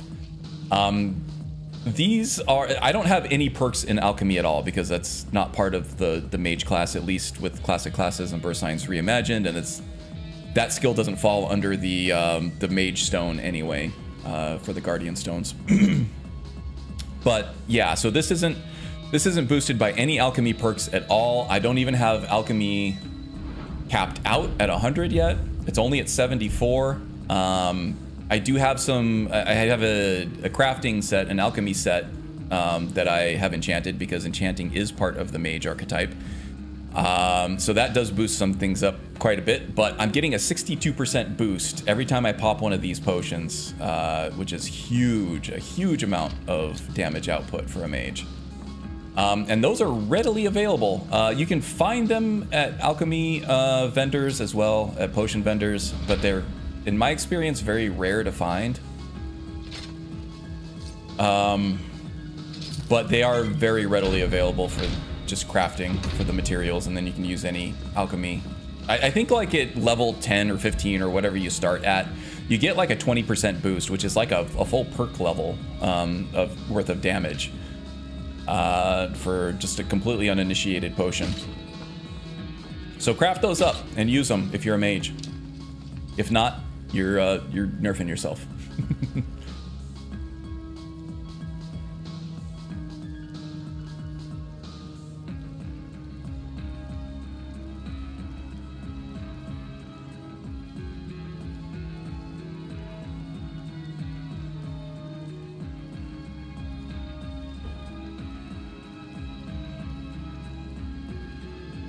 Ebony Flesh, okay, I usually use 2 of the 3 Okado slots. Ebony Flesh and another spell based on character type, like for a close range melee character. I'd add Mara's Wrath, which is a better flame coat. Okay, good suggestion. The reason why I'm only using Ebony Flesh and 1-in-1 spell only is this perk in the Alteration skill tree called Distorted Shape. So when you gain armor spell in combat for the first time, you're going to go intangible for 10 seconds or until you do an offensive action, cast a spell, or attack. So this is extremely powerful, right? To have total and complete invincibility for at least 10 seconds. And like I mentioned with my rotation earlier, the skill rotation that I use that Distorted Shape in order to let my minions and followers gain aggro of the enemies so that I can, you know, be my glass cannon self from the back lines. If I put something like a cloak spell, like Mara's Wrath, or even like a flame spell or something, that counts as an offensive spell, and that will cancel out Distorted Shape. I find it much more powerful to use Distorted Shape and forego those extra 2 slots in Okada's recital than it is to you know, have all 3 spells taken up, at least with this playstyle that I'm developing now. If I decide to do more of a mage that doesn't have followers and doesn't have minions that kind of supplies his own defense, then yes, absolutely, take full advantage of Okado's recital. It'd be silly not to, right? You're just leaving power on the table. But since distorted shape is such an integral part of my playstyle here, I kind of have to leave those other 2 slots empty. I don't think that there's any other slots in there that are not going to invalidate that distorted shape. And I did actually test that out. And there are so many other spells that you can use, but every single one of them cancels out my distorted shape. I have to admit, I admire your courage. This one agrees to balance game is fun. Skyrim OP wouldn't go near a is place time to like go a new PC. A new player character. Yeah, kinda. Then the challenge is done. That's usually what I'll do. I'll take these characters up to their end game. So I cap all my perks for my build guides. They're all level 50 build guides, right? So I will only use 50 perks on all of these, which is plenty strong enough, right? There's not much of a gameplay difficulty challenge and getting something viable for 50 perks. The challenge becomes where am I going to put those perks for the most fun and the most strength and the most viability for like a nuanced play style that isn't just going after meta, right? So the way I do my builds, for the most part, if I'm not doing a specialty hybrid or build or a general build or whatever, I will try to find a very fun, nuanced and interesting gameplay mechanic or synergy or some kind of combination of things to do in the game that's very fun and interesting. So it's like the nuance and interesting interest and fun are the top priority for me.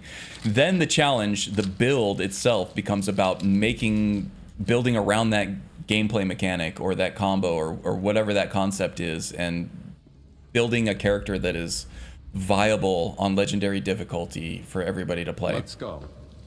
Skyrim's not a very hard game, right? You can play on legendary difficulty and a lot of the challenges at earlier levels, but even on the vanilla game, if you follow any kind of loose meta on it, you're going to be overpowered by level 40 easily. If you have any kind of like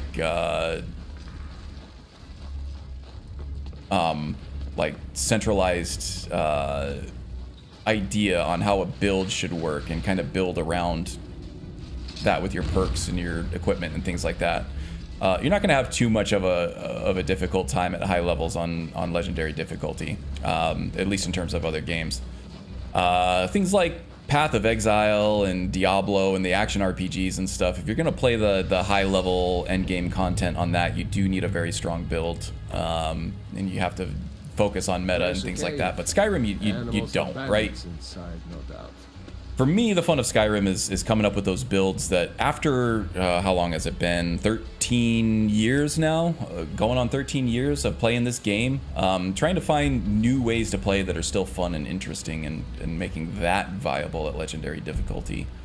That's what my jam is. That's what I'm all about. If that makes sense. There is a poison rune added with Dawnguard. That one's very cool. But yeah, that's another area of effect I got to be careful with because I can't afford to lose my minions.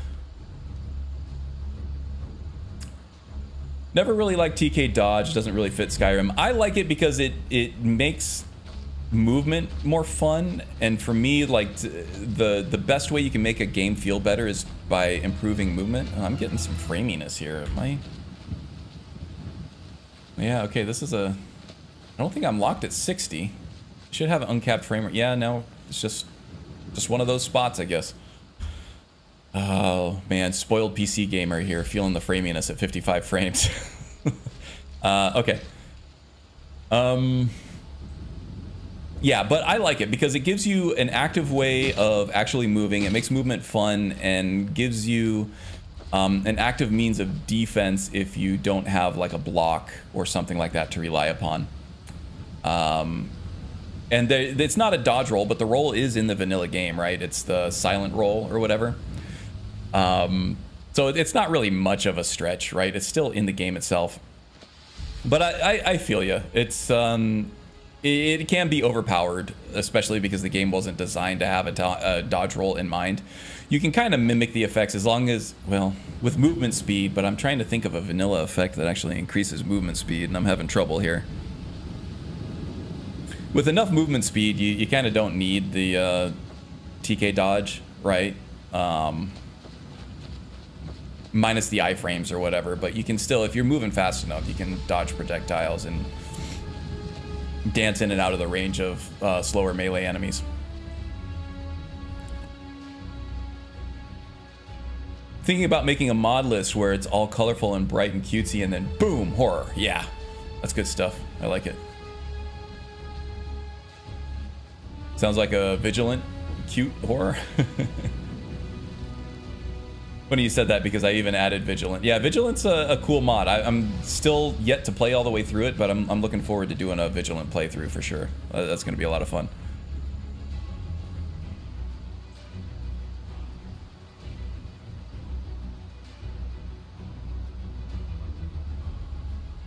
Always like the whole Argonian Shadow Scale play style, especially because Winter Sun lets Argonians start with Sithis as their deity. Sithis has some kind of cool stuff in it.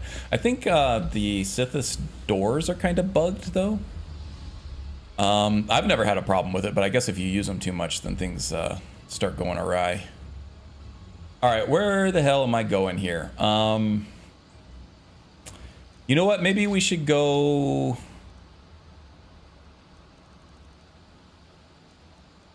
move on with the main quest line. So let's go do we'll go do the dragon here so that we can unlock the rest of the quest line, and then we can go turn in the Horn of Jurgen Windcaller and get access to Arngeir's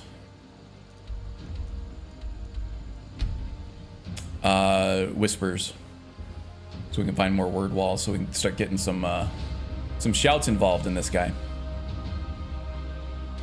The Goblin creation also adds Blue Steel Entoloma, which has a large multiplier for destruction potions, and it's plantable. Does it have a multiplier for destruction potions? I know that it's plantable, but I didn't know that it had the multiplier on it, because I think I tried to make a destruction potion out of it just recently, and it wasn't any better than...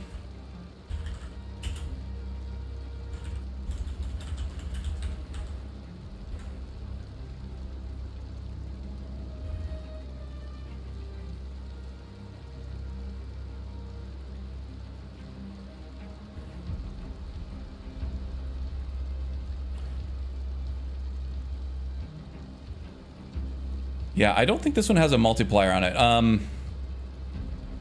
The Daedra, the other ones do. The Comberry, the Daedra, these are all rare curios, but I don't think that the Steel Blue Entoloma does. Could be mistaken. I hope I'm mistaken, because that would be awesome if we could actually plant them. And yeah, this one doesn't mention a boost. So Comberry has the 20% boost. Daedra Venom has a 20% boost. Ectoplasm is only 80% normal, and Nightshade gives you 80% magnitude as well. And I said I was using Nightshade and Glowing Mushrooms, so I can actually... It is better. It doesn't have the nerf that Nightshade has, so you are getting you are getting a 20% boost from Steel Blue Entoloma. But yeah, so swap out Nightshade for Steel Blue. I wasn't aware that Steel Blue Entoloma was plantable. I guess it is.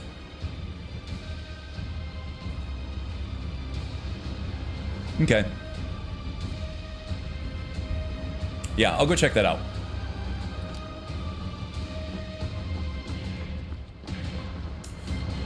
Okay, let's see. I think Skypothesis has a build like that. Great, want to see Argonian Poison Mage who uses Poison Cloak Spiders.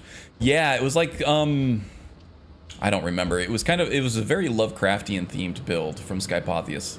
It was like a Skypothesis. It was a cool build. They did a lot with the vanilla mechanics and the vanilla items in the game. I think it also used like Mirak's sword with the tentacle thing in there, or in the staff. It was a very cool build. and very close to what you're talking about there, Mental Makar.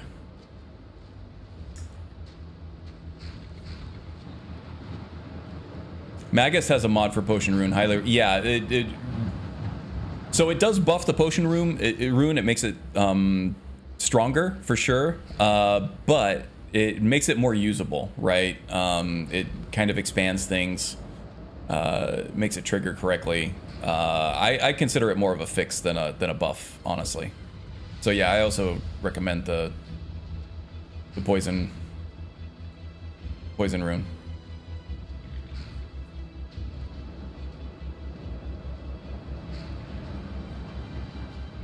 Look at Elden Ring though. It's a Souls-like with trademark roll, but they also added effects and weapon move sets that add more movement options. Yes, they do. Especially those Ashes of War. They do add a lot of utility and a lot of movement, dodges and things like that.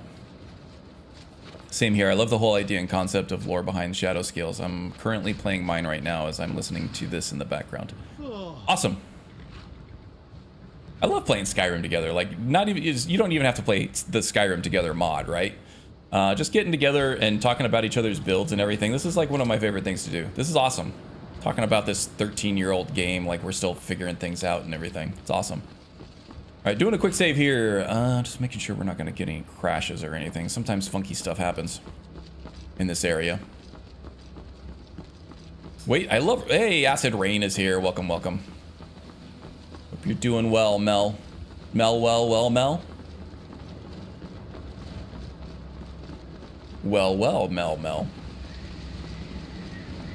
What the hell, Mel? Okay, that's stupid that's so much fun. I don't know why, just rhyming people's names. Oh my god, this bullshit again. I usually... Yeah, so I'm running an old version of Nulvis that has some very inclement weather effects on it. To the point where when I'm just building a character, I have to keep these scrolls of control weather on me at all times, just to clear it out.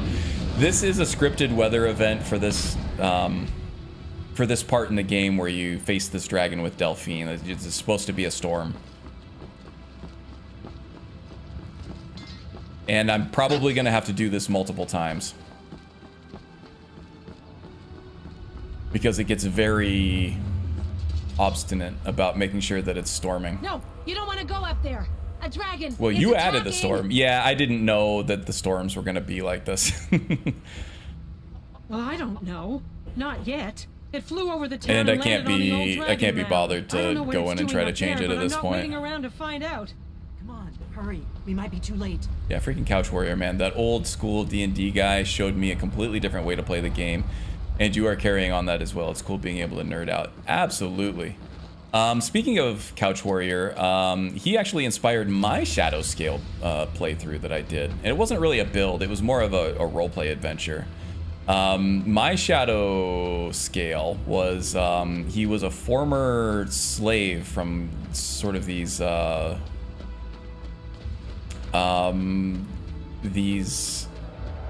Dunmer that I think they've outlawed slavery in Morrowind, but these Dunmer on the outskirts were still kind of, you know, glomming onto their old ways of doing things and capturing and trading Argonian slaves. He escaped out through the Velothi Mountains and into Riften. And what was really cool, the one thing that made me fall in love with this game all over again is that I had this like backstory and I was really getting into the headspace and the desperation of this character trying to get somewhere else where he wasn't gonna get caught.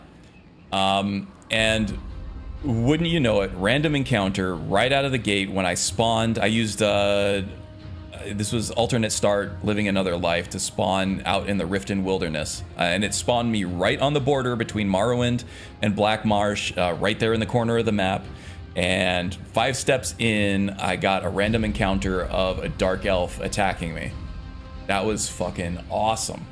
That was such the perfect way to like start it. I was like, oh my god, Skyrim is like still amazing that you can still have experiences like this. And yeah, it turns out that he found out through various means that he was born under the sign of the shadow, so he was meant to be a shadow scale. But that whole institution kind of like fell over when the Dark Brotherhood fell. And he also learned of a brother that he had. Well, actually, he knew about the brother that he had when he escaped the Dunmer in Morrowind. He actually fled to Skyrim in order to find his brother that he knew was there, his brother Vizara. And he didn't realize that Vizara was in the Dark Brotherhood. He knew that he was a shadow scale, but he knew that the Dark Brotherhood had fallen. This is worse than I thought. So when he found the Dark Brotherhood, he was able to have like a tearful reunion with his brother.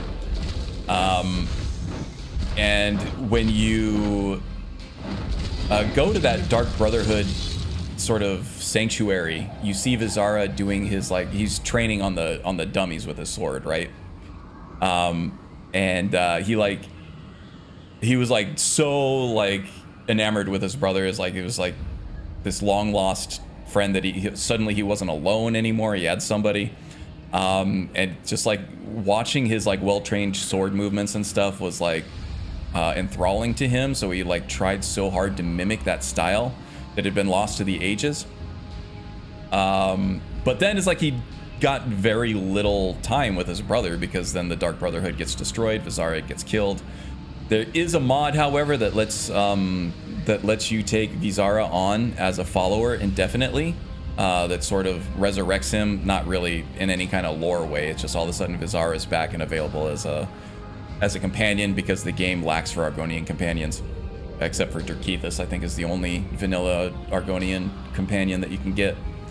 So I installed that and I roleplayed that as Vizara was my character's like he was hallucinating. He was envisioning him. It was like a Fight Club thing. Like this was Tyler Durden, right? Like he was fighting alongside him and like talking to him and stuff, but nobody else could see him. So he had some kind of like psychosis going on there, kind of like a Castian with what's his name in Couch Warriors last series, or the series before the last one. Had that hallucination of that guy that followed him. So yeah, and then he like made it, he finally like figured out that, you know, Vizara wasn't real anymore, and he kind of cured himself of that psychosis, and he was trying to move on with his life, but then he was like trying to recreate, his goal became to try to recreate Vizara's fighting style with his swords, and seeking out sword masters to train with all over the continent and even Solstheim and everything, and like nobody could come close to replicating what Vizara had. So that was what drove him going forward. It was really, really cool. And that was all inspired by Couch Warrior. You need the alteration spell control weather rather than just using a scroll. You're a mage, right? Oh, you know what? I'm so used to playing my warrior. I probably already do have that, actually. Yeah, I do. At least this way it doesn't zap all my magicka. All right, so dragon fights. Here we go. I need the Greater Ward on the left. Oh, no, Greater Ward. And then probably something like Thunderbolt or something very, very ubiquitous here. Just something that the dragon isn't going to resist.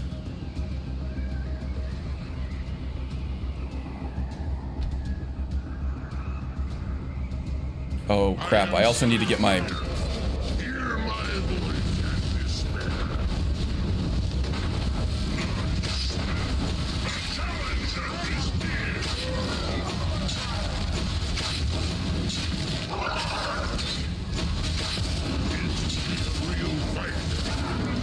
A real fight, you were saying?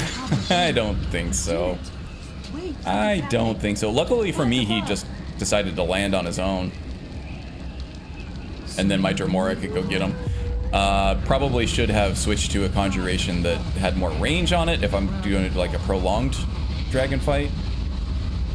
Gods above, look at that. Hey there, and chat. Sorry I'm late, Karn. Yeah, no problem, Wind.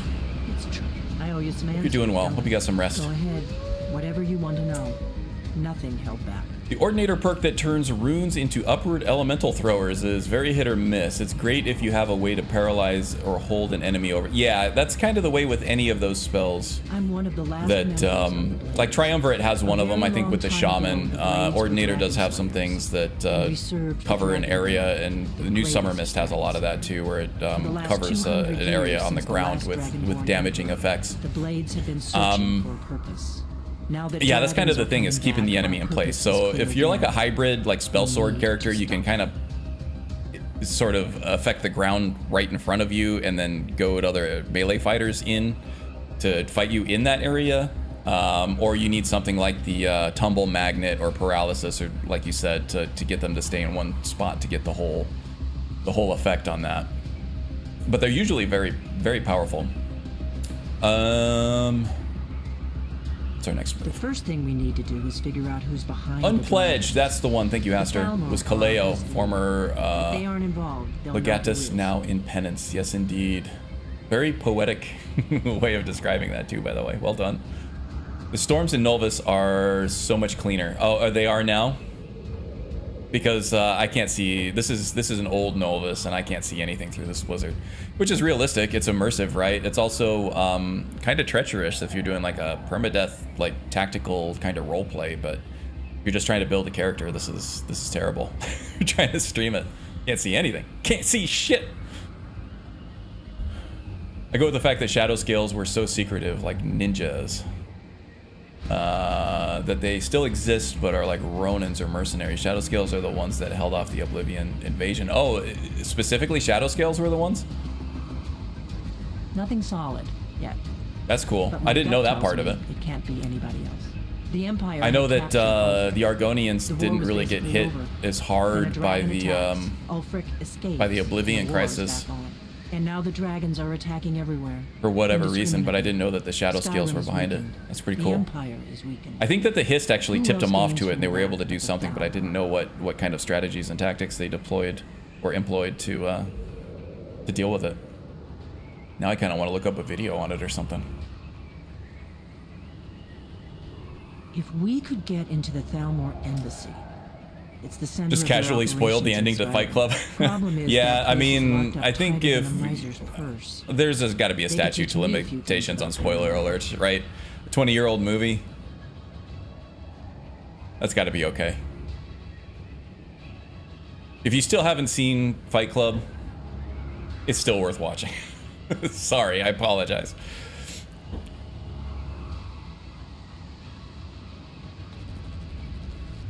Making me want to do a shadow scale who specializes in night magic. Ooh, that sounds cool. I'm not sure yet. I have a few ideas, but I'll need some time to. Is that snow? This is snow. This is a lot of snow. This is. If I'm not back when you get there, wait for me. I shouldn't be long. This is. Keep an eye on the sky. Too much snow. Only going to get worse. Stifling snow. Obstinate snow. Ridiculous snow.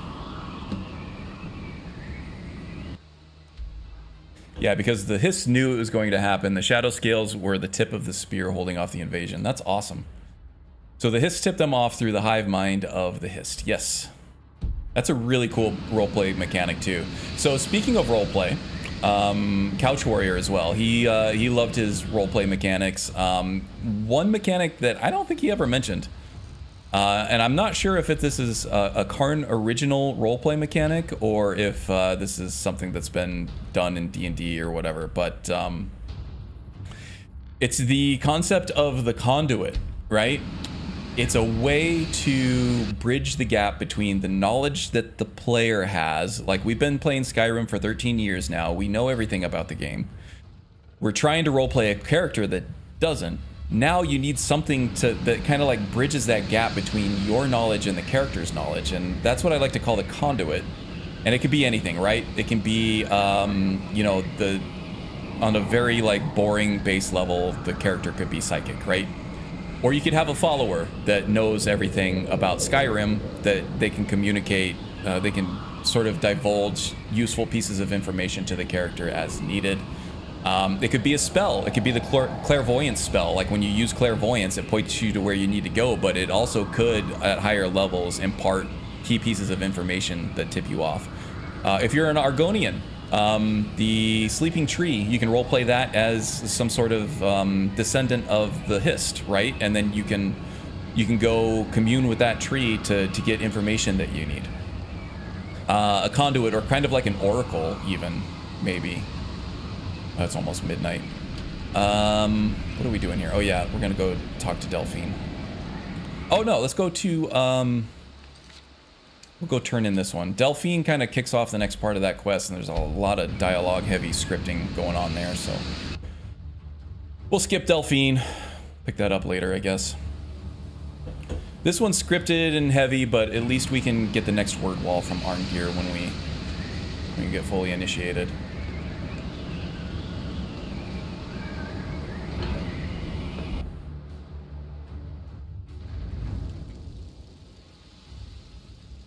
As you said, pretty freaking cool, man. Yeah, it is. Daddy has too much snow. He has too much snow. This coming from a guy who looks like Santa Claus. It is theorized that the Sleeping Tree is part of the history, just like the Gildergreen in the Whiterun Plaza is part of the Eldergleam. Yeah, I heard that as well. I think it was surmised in... I think there was actually a book in-game that kind of surmised that that might be where it came from. I think it was talking about the mysterious origins of the Sleeping Tree, and it surmised that maybe it was from... Come with me. It is time for us maybe it was from the Hist, as mentioned, or maybe it was from some of the trees on the... what was it? The Isle of Artaeum that was floating away? I might be mixing up my stories here. But there was some Kirkbride stuff involved in that too, which isn't always technically canon. A lot of people like to interpret it as canon because he was one of the main writers, but I don't think for a lot of his stuff that a lot of the books that he wrote afterwards have been officially absorbed as official canon. Not to say that BGS would be opposed to the idea of making it official, but I just don't think that they have yet, from what I've heard. I think they pretty much made all of Obsidian stuff canon. They've made all of the Elder Scrolls Online stuff canon, and since Kirkbride was one of the main writers for so long, they may as well just say, yeah, that stuff's canon too. Because even though he wasn't writing in an official capacity for the studio, I think he did have an official license to write stories in the Elder Scrolls, in the official Elder Scrolls universe. So if you want to interpret it as in canon, then I am okay with that. Actually, I probably lean that way myself, and it's just so much more interesting than a lot of stuff that you find in game. It fleshes it out a lot more. Dragon, we would speak to you. Stand between us. Delphine can be very boring. Yes, touche. You can withstand the unbridled voice of the Greybeards. You are ready.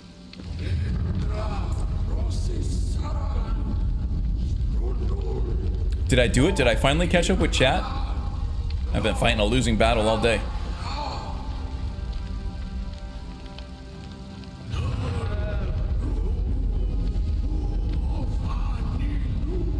Man, EJ did an awesome sort of cutscene, like cinematic, around this with the Kinwa character.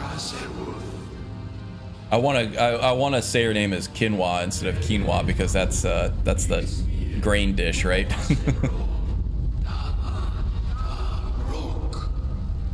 With extra fiber. Dovahkiin, you have tasted. But no, EJ did a ton of like sort of like world building and is open to story and things like that around how that character was sort of the physical embodiment of Ysmir. And in fact, all initiated Dragonborn were that way as well. So there were some kind of like flashbacks between like things that were said by Ysmir and some cool imagery and stuff going along with that whole chant. It was very cool. Quinoa is delicious. I love quinoa.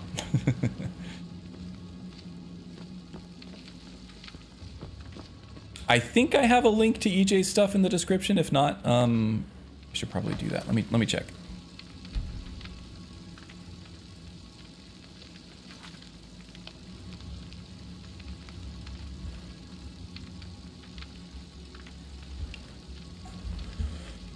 Okay, let's see here. Nope.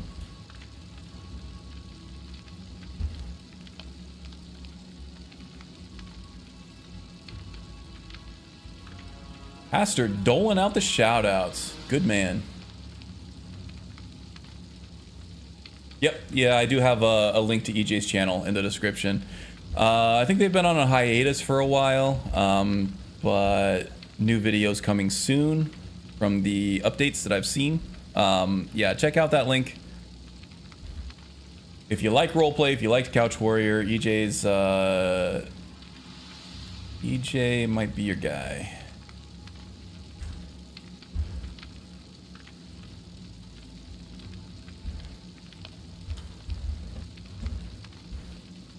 Oh, get back to my chat here. There it is. Very good, very good. I was watching a video of a guy reviewing mods and his character's name was Hjalti the Wanderer. Hjalti is also Talos. Hjalti Earlybeard, yes. Back when he was like a Breton, I think. I don't think Talos was an Imperial or even a Nord. I think he was a Breton. At least Hjalti was. If there's any controversy about whether or not Hjalti Earlybeard was indeed Talos, then yeah, Hjalti, then Talos is a Breton. Or maybe he's an Imperial from High Rock, but I thought that,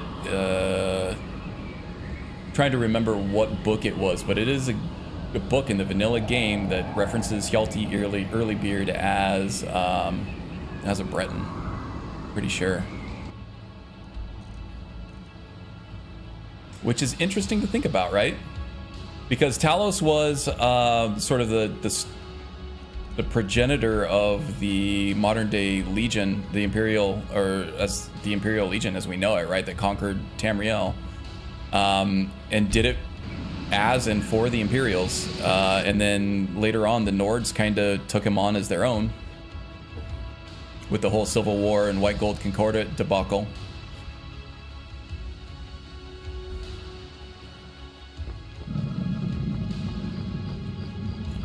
All right, what else we got going on here? Let's see, I got about an hour left in my time slot. Kind of want to just go fight some stuff, man.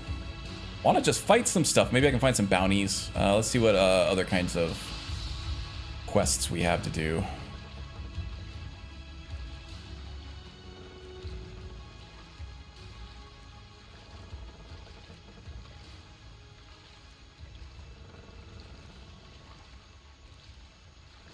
Guess we could go do the cause. March of the Dead is another good one, but I have to go all the way to Solstheim for that one.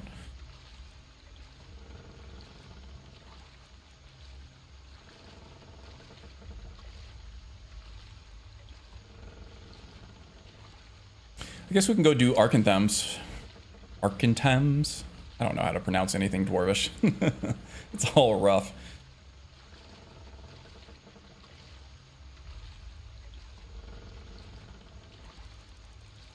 Yeah, all right, let's go do that. Go do the whole Ethereum questline thing.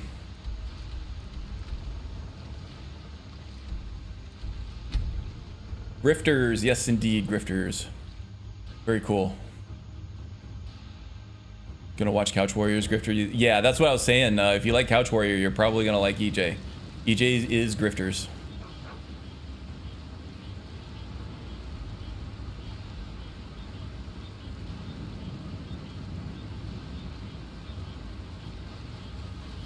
Keyboarding is hard. Grinders is EJ too. EJ loves a good grinders.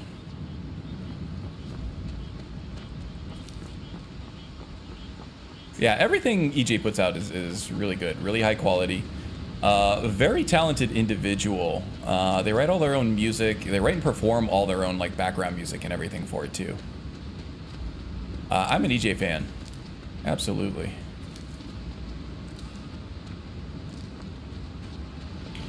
And EJ did 100% learn from Couch Warrior, like 100% inspired by Couch Warrior with the whole Skyrim production stuff. I did. Manal Markar, and I did read it out loud, and I did say it sounded awesome.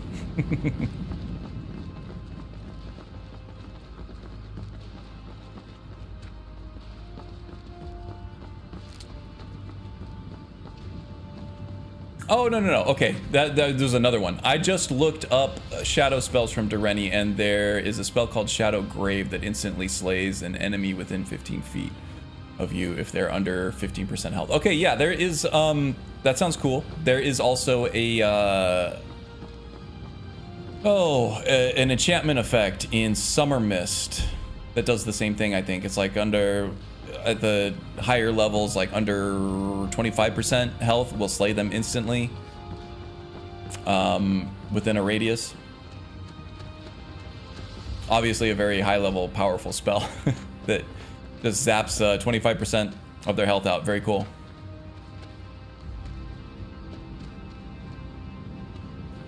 I wish Ethereum Circle it would say very weak and that a really good replacer enchantment. You don't... The Ethereum Circlet, I think it's pretty good. It allows you to have a second Standing Stone effect. I think it's by far the most powerful... Oh, crap. Why don't you face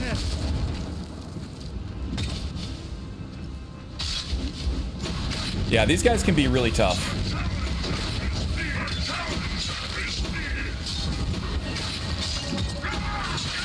I need some flame for this one. Well, I wanted to fight something. Here it is. Flame darts, I think, are pretty good. The ward I don't need anymore. I guess we could do Greater Simulacrum. I don't know. I might crash my damn game if I try to cast Simulacrum on all of these guys at once. Let's try it. Oh, so far so good.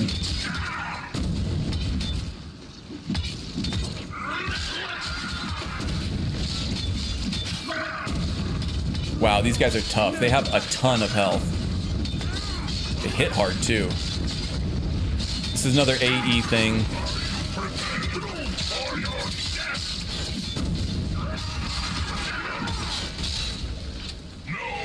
Ah, no match at all indeed. Don't mess with the mage. Don't mess with the pure mage. Am I right? I'm right. Just admit that I'm right. And enchant that and sell it off for a pretty penny.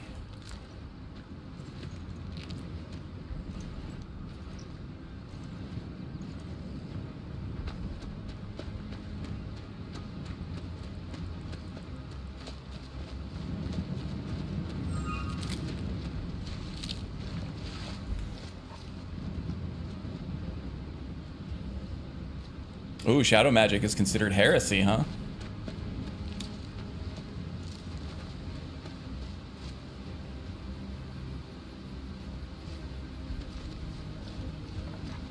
I'm leaning toward the destruction end in the shadow spell pack instead of the illusion part. The destruction, they're both really cool. Are you talking about Triumvirate Shadow or Kitty Tails? I'm not familiar with Kitty Tails, but I am very familiar with the Triumvirate one. Love minions. They talk all kinds of shit. I love the Dremora specifically. Just talking mad crap the entire time. I love it. Dureni shadow magic? Okay. Yeah, because Triumvirate does have both destruction and illusion, and some alteration as well. And I do really like the illusion from Triumvirate. The shadow, I think it's like a shadow minion or something like that. You cast the spell on them and then you kill them, but instead of dying, they become a minion of yours for a while. And what's really cool is that if you can hit the last enemy with it, or you had like a violence or some kind of kill cam mod that allows you to decapitate enemies mid-battle, hit them with the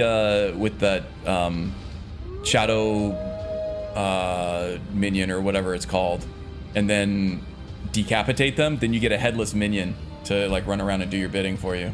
And they're not even technically undead, so they're not going to have a weakness to fire or anything. Halt, Outlander. By the code of Malakath, this stronghold belongs to your boy. Nobody is here. Your kind I hiccuped. welcome. You prefer kitty tail? Yeah, a lot of people do. Very popular set of mods, I would say. And they do offer some interesting things. I'm almost overcrowded with spell mods as it goes. This is our right now. stronghold. I kind of made my bed with the Skyrim stuff as it is. So I don't know. I might redo a profile at some point and use kitty tails because I know that people like it, and I wouldn't mind doing some builds off of it or whatever. At some point, there's just so many build ideas and so little time. Gotta focus on what you can do when you can do it. We've heard whispers of an enchanted pair of gauntlets, hidden and protected by dangerous men. Using the Beasts Ascension mod, or which worse. reduces magic They are resistance called further than the normal. Forge Nice. Master's fingers. Bring them to our chief, and he will decide if you're worthy to be bloodkin to the orcs. I'll find those gauntlets. We will see. Wonder where he has me going for those. Just out of curiosity.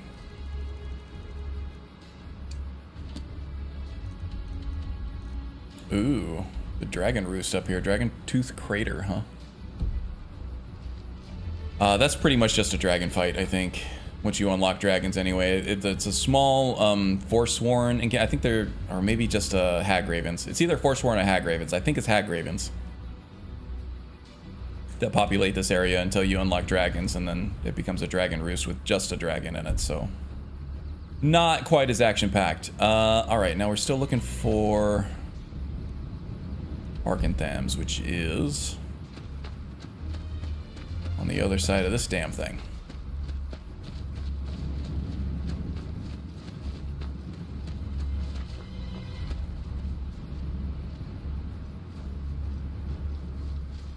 Yeah, spelling can be okay. So spelling itself, it can be challenging, but it's not rocket surgery, right? Just memorizing a bunch of stuff. But trying to type out your thoughts as fast as your thoughts are going is incredibly difficult. Whoa!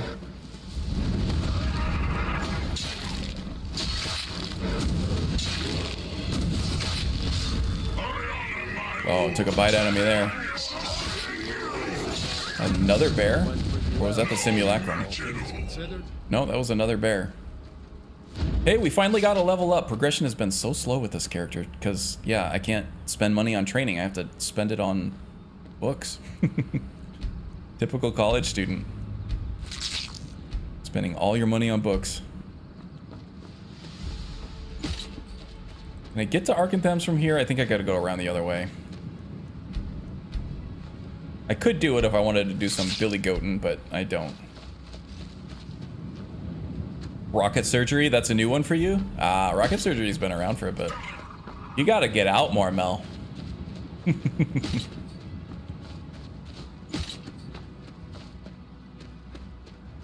Yeah, the classic is it's not rocket science, but I like rocket surgery better. You know I kid, you know I kid.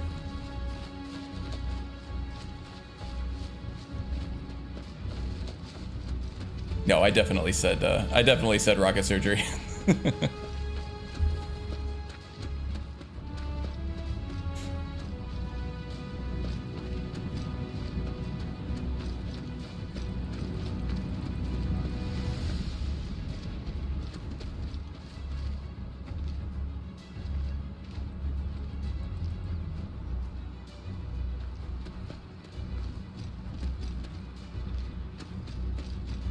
Sometimes you intentionally, yeah, there's a little bit of an internet shorthand that it just become accepted. It's more or less widely accepted.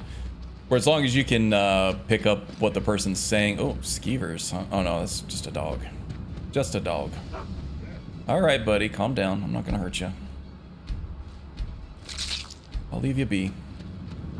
He's protecting his kill. All right. I'll let you have that skeever all to yourself. How about that?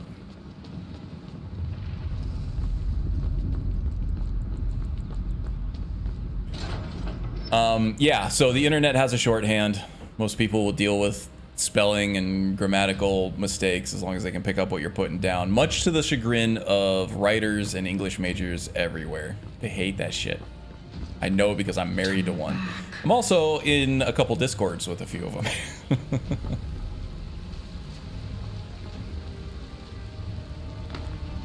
For my part, I still try to be grammatically and syntactically correct on all my words. I was almost an English major myself until I found an aptitude in programming and logic and math that led to a very nice little living for me. But had I not learned how to program when I was a kid, I would probably be a writer. I don't know what I'd be writing. Turn back before it's too late. But that is where my scholastic leanings were headed.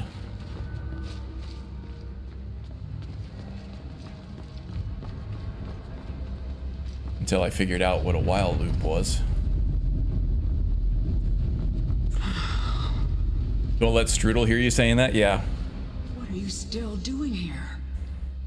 Let me Strudel guess. is one of the ones I was You're talking here for about. the treasure, aren't you?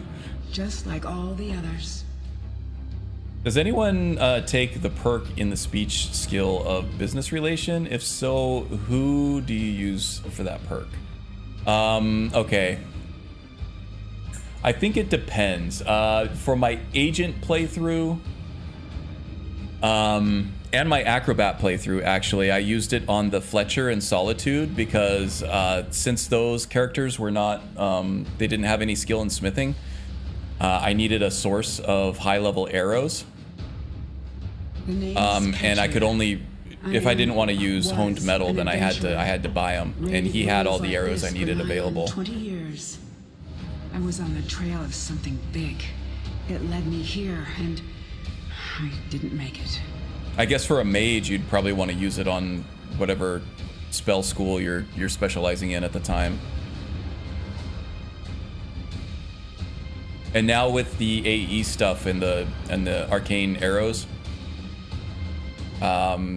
which have pretty stringent ingredients for crafting, it's actually, in my opinion, probably less costly to buy them than it is to make them because you need all those frost salts. Lost. Stolen by my own damn apprentice.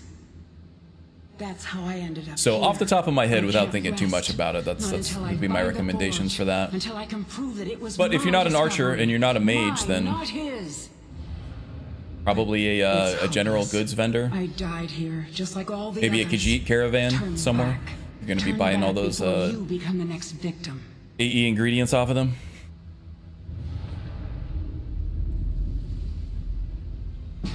Maybe so.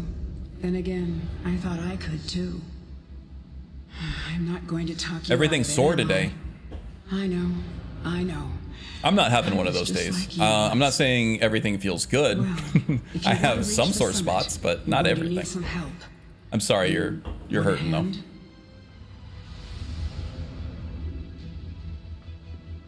Like my back hurts a little bit, my neck hurts a little bit, my foot hurts a little bit. That's about it. I'm pretty good everywhere else. But you know what? It's not gonna ruin my day. Life is still good.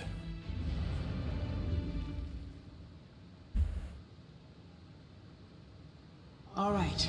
Lead on then. Let's see what we got. If you're into high-end phone gaming, I recommend Sidney Devon Sin's Grand Cross game on phone. Okay. Sure, people are always looking for something to do with their phone. My phone lately has had battery life issues. Sucks. It usually means it's time to go get a new phone, I guess. I wonder if they do that shit on purpose sometimes. They just run some background process to drain your battery. So you go and buy a new phone after a few years. You'd have to be pretty desperate to want to make a home in this dank hole. It's better than that blizzard out there, Belrand. And don't get me started on dank holes. Two things. All right. Let's see, it's been a while since I've done this place. Where is the bridge? Here we go. This is where I ended up. Katria's steel armor. Let's make her naked while her ghost watches, huh? No, I'm kidding. More decent than that. Quite the fall. Grab my journal, would you? You need it. Gonna need it, she says. Can't get in there. I wanna. Yeah, right. Not worth it. Not worth it. Altmer too tall. Why can't I get up there? Oh my god, I'm gonna fall to my death. I know it.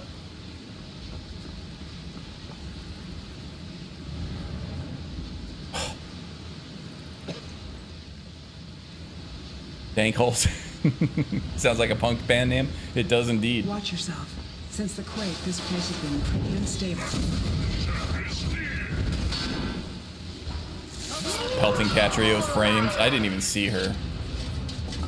Oh, she's gonna be a pain in my ass, isn't she?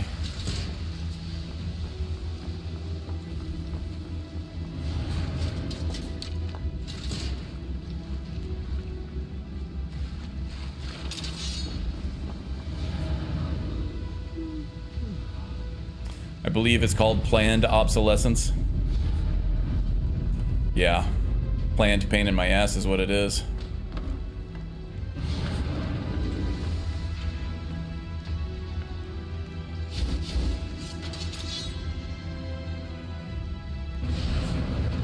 They do, especially, yeah, iPhones, they will throttle performance to save battery life on an aging phone. And that itself isn't necessarily a bad thing. They just prioritize the battery life on their old phones more so than the performance. Which is fine. They just never told anybody about it. And when it came out that they were actually doing that, like everybody, you know, thought it was because they wanted people to get more to buy more iPhones. Really, it was just so that the batteries would last long enough that people wouldn't be pissed off. But because they kept it a secret, you know, it automatically became like a conspiracy. And so just be upfront with what you're doing, you know?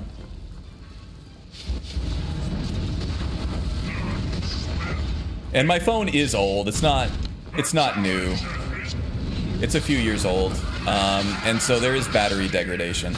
The thing that Apple did with the iPhone that's really crummy, it's not the throttling of the performance. It's the fact that they don't want you to have the right to switch out your own battery. That's messed up. That's really messed up. Samsung and Android, they don't really care. I guess I could go get the battery replaced, but I'm kind of due for a new phone anyway.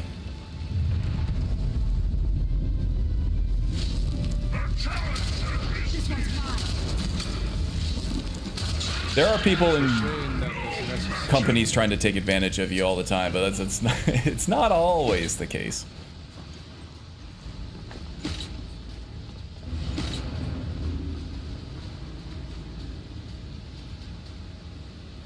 I still have an iPhone 7, which works fine for some reason. Yeah, it's fine. I think it's lying. I can't bend over. I feel useless. Oh.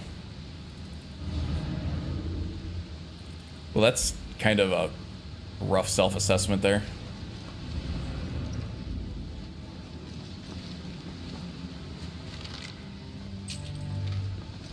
You're more than that. You're a whole human being, Mel. Just because you can't bend over doesn't mean you're useless. Wow, okay, I just got completely refilled with my health out of nowhere there. I think I have a windfall enchantment somewhere.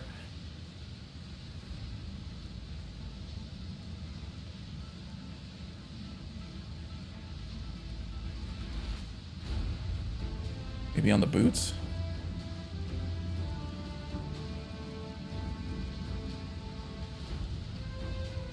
Yeah, 3% chance each second to restore 140 points of health, magicka, or stamina. And stamina, actually. So yeah, I'll just get I've heard that you can sell Dwemer artifacts. random healing out of nowhere. They fetch a handsome price too. Crappy today, crappy like 2 weeks.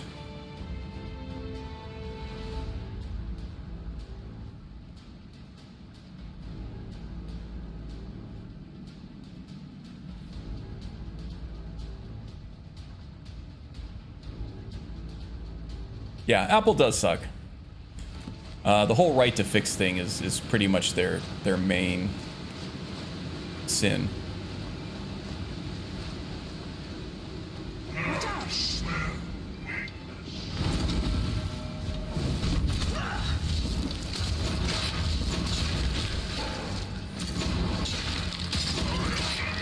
But then there's also the preference of, you know, just not liking their interface, which I fall in line with that. It's like a lot of people, they love Apple's interface with the iOS and whatever.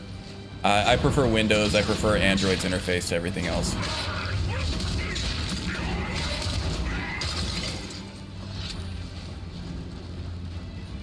Of course, that being said, Windows 11 actually does look and act a lot like Mac OS,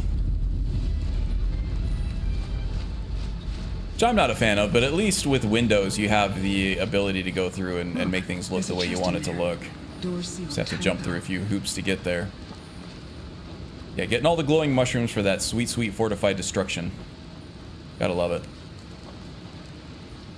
I mean, it does if you pick something up and can't ask. Oh yeah, no, I was more making I wasn't trying to dismiss how bad it is that you can't bend over. I was trying to make a two things joke. Trying to lighten the mood a little bit. Whoa, okay. Note to self, do not dodge roll on thin land bridges here. And I also haven't saved in a long time. That can be disastrous.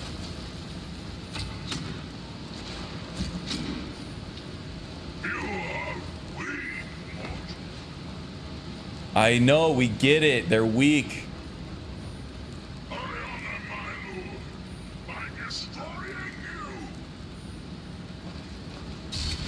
Watch out!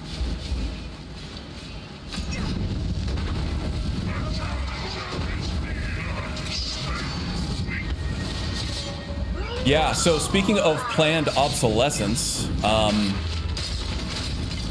Microsoft is planning to stop supporting Windows 10 next year, I think in like September or something like that. I don't know that they're actually going to go through with it because is a huge user base that has Windows 10 installed, and a lot of their hardware does not support Windows 11 out of the box. So they're pretty much forcing everybody to upgrade their computer in order to run Windows without security flaws, right? Which really sucks. I don't think that they're going to be able to do it. We're talking about how much Apple sucks. Microsoft sucks just as much. In some ways more, some ways less. But yeah, they're trying to force everybody onto Windows 11 next year. I don't remember the exact date, but they do want it to happen.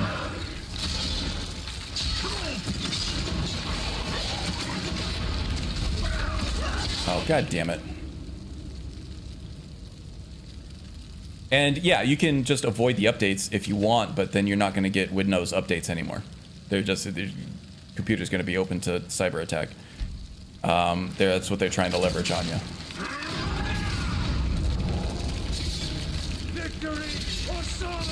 God, this Charis is on me. So many more threats to their life and their health. And they're coming right at me. That went pretty well. Did it go well, Belrand? Well, of course it went well, because they were all chasing after me instead of you. Dipshit. Nobody uses dipshit anymore. I want to bring that back. What does dipshit even mean?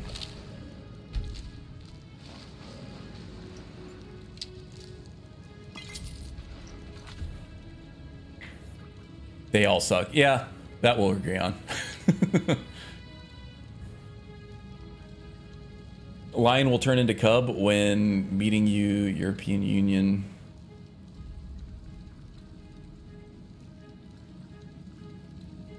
Oh, yeah, I think there's already been legislation in some companies, James, that guarantee right to fix under law. And they're working on it in the US right now as well. And I think the front lines on that are the John Deere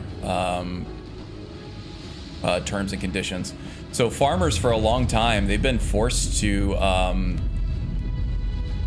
contact John Deere in order to get their shit fixed. They've never been able to use legally through like contract bindings and stuff. They have not been able to use any other repair person outside of somebody that is under the umbrella of John Deere. They can't fix anything on their own. They're not allowed to, at least legally. If they get caught doing it, then they're gonna get sued.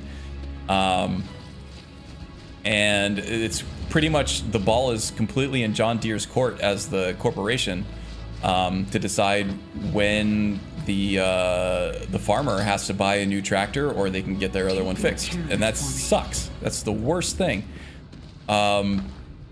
So yeah, I think we've been in legal battles now. John Deere and the farmers have been on the front lines of that, and I think that they've won at least some preliminary decisions saying that yeah, they can actually fix their shit if they buy it. That John Deere can't stipulate either through end user licensing or purchase agreements that they can't stipulate how farmers are fixing their equipment, which is awesome. That's the way it should be. That's the way it should always be. And Apple and iPhone have been doing the same shit again for forever as well. So yeah, hopefully that changes soon. It seems like it is. A lot of these large companies like to cry and moan that this is gonna like destroy their business. It's not. It wasn't always like this. You'll be okay. It's gonna hurt your share prices a little bit, your profit margins, so that your shareholders aren't gonna like it, but that's not gonna kill your business. You'll be fine, and if it is gonna kill your business, then maybe you need another business model. Am I right? I think I'm right. Just admit that I'm right. Hold on. We need to talk. Farmers should be able to fix however they want. Well, everybody should, right? You buy a physical item, you should be able to do whatever you want with it. Very deadly. See the resonators up there? Strike them in the right order, and the door. It's kind of the same thing with like hacking these consoles and stuff too. Hacking a console is illegal, even though you buy the console from the market, from the store, from the manufacturer, whatever you want. You have this physical piece of hardware that now you should be able to crack it open, modify however you want, right? But you're legally not allowed to do that. You're not allowed to hack the hardware to put like emulation or whatever on it. That's still very much illegal. And that was just hopefully we can get that changed too. Look around. Who knows what else this thing is capable of?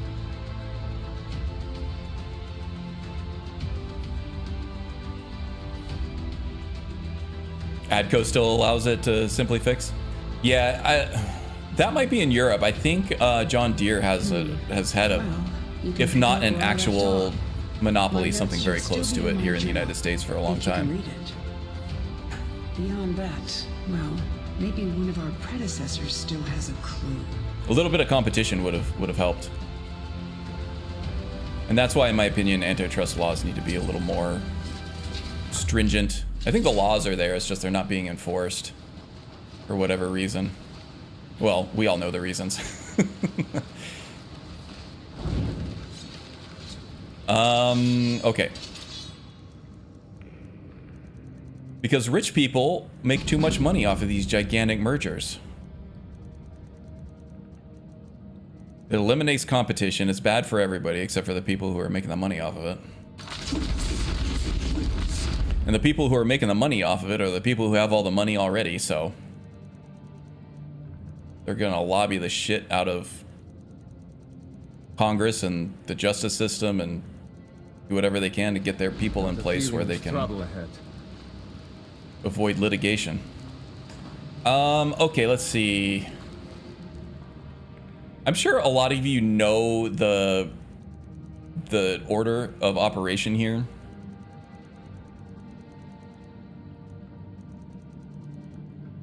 off the top of your head, but I do not. Katria's journal. Where is Katria's journal? H-I-J-K. Oh, there it is. Looking right past it.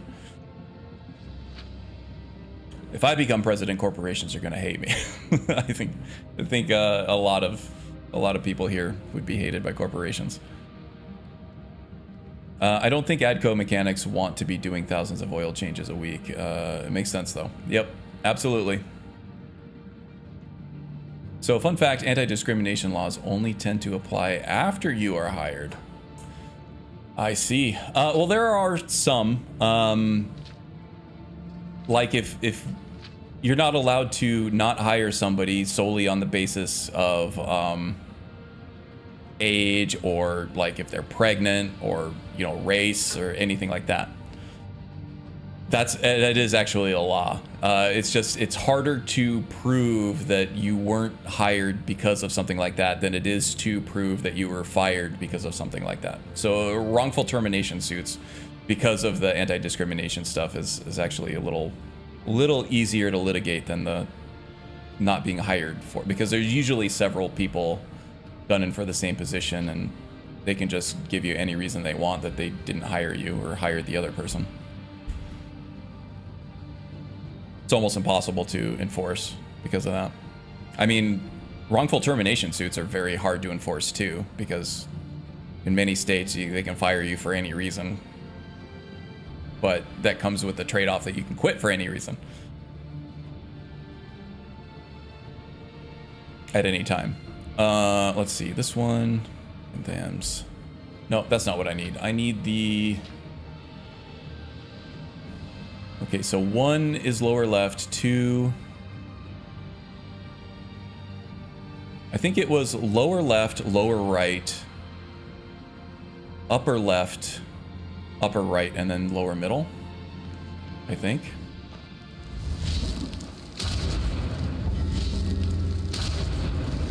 That's it. Keep going. Almost. Oh, look at that. First try. Boom shakalaka. I mean, the downside is now we don't have to fight the Centurion or any of the other goons that chase you if you do the wrong thing. Scrap of paper. This was another hint. Yeah, okay. That makes it a lot easier.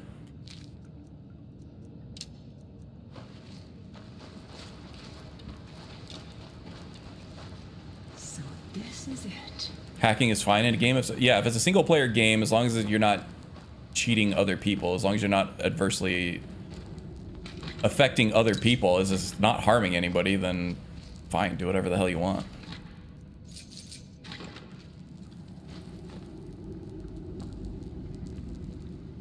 Especially with hardware, though. Software gets, especially live service software, where they have So it is real. contractual needs and requirements that they need to fulfill when the customer pays based on this service, right? If they're paying for a service, there are things that you need to provide that makes it harder if people are messing with your shit. If you had another piece about the same size, if it's not a live service game, if you're just able to play locally whenever you want offline, then there shouldn't be an issue. Consoles as well. They're trying to get consoles under the service umbrella because they want them to be online all the time, but they don't have to be. I say, if you can start the machine up and run it offline off of a network, then you should be able to hack it however the hell you want. One for each of the 4 cities that worked on the forge. I had a map in my journal. That's where we should start. It's all BS. We still have to find the forge itself. I had a lead on that too. There's so much to do. I'm going to head out and start tracking things down. I'm getting hungry. What should I have for lunch? Anybody got a Jonesin for anything in particular that's delicious that might get me going? I've been really good all week. I've been eating factory meals, eating at home like all week. I want something indulgent. Hey, no problem, P. Miller. You do what you want. You're your own guy. You're not beholden to any of us here. I don't demand your pure and undivided attention. Can I help you? Do what Of you need to course. do.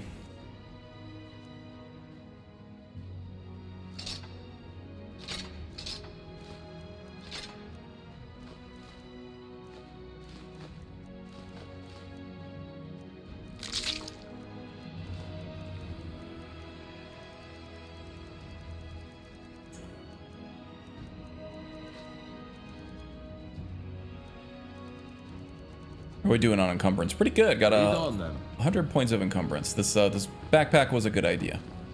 I don't necessarily like the way it works, but it does kind of fit with the character.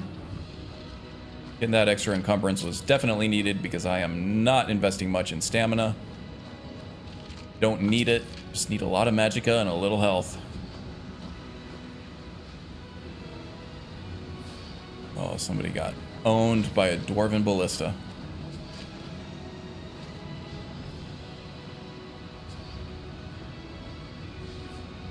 Let's see. Got a hankering for Jersey Mike's. We do Jersey Mike's quite a bit. My wife is very busy in her job, and when she works from home, she doesn't really have time to make herself lunch, and usually I'm unmotivated to make us both lunch.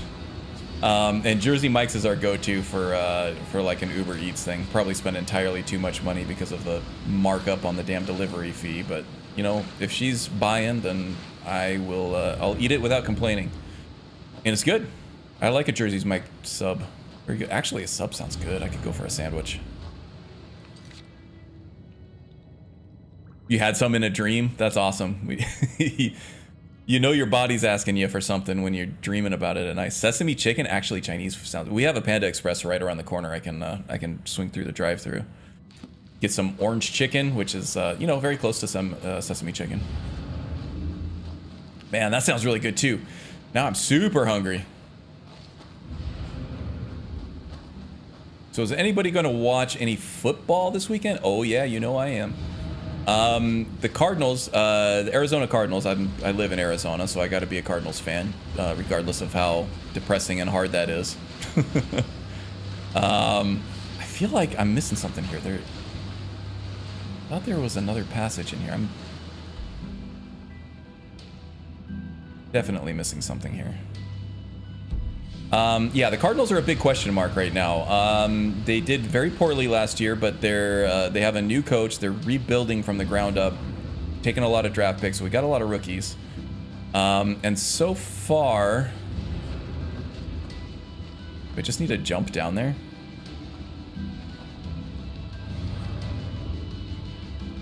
Oh, I think this is just the exit, right?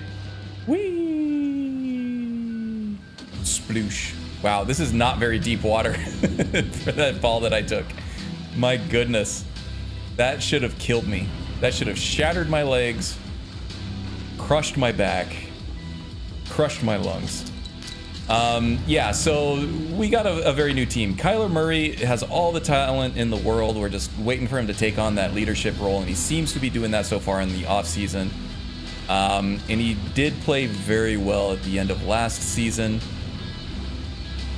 So looking forward to seeing him play. We've shored up our running game and our receivers a little bit, so we're putting some pieces in around him on the offense. The defense is still a huge question mark. We don't have much of a pass rush, which is really gonna, you know, hurt.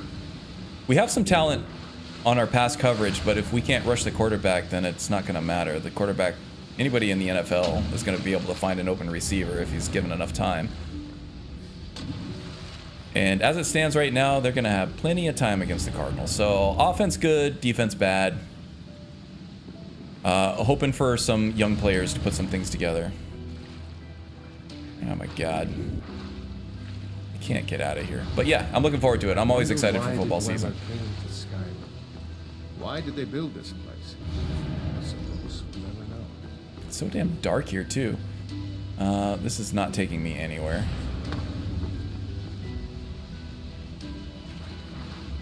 And I got a strong current pushing me back into this wall. Well, there is nothing. Nothing in the cave either.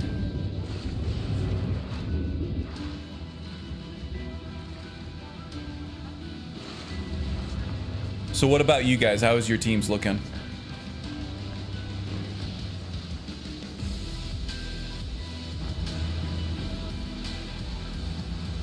Loved Quiznos. Oh, is Quiznos still around? I haven't seen one around in a long time. But those hot subs were pretty good. Firehouse subs are the new thing out here, and they have some hot subs that are pretty good. Get like a cheesesteak. Ooh, cheesesteak sounds good. I think I have a Corleone's. It's a few miles away, but for a good cheesesteak, you know, 5 miles isn't much at all.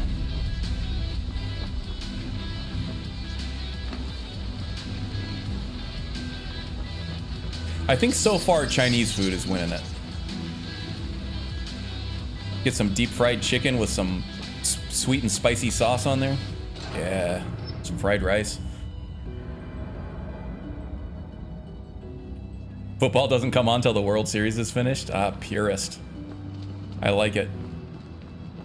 Got to be rooting hard for my Diamondbacks too. Born and raised in Arizona. I think I was the first generation of my family to actually be born here.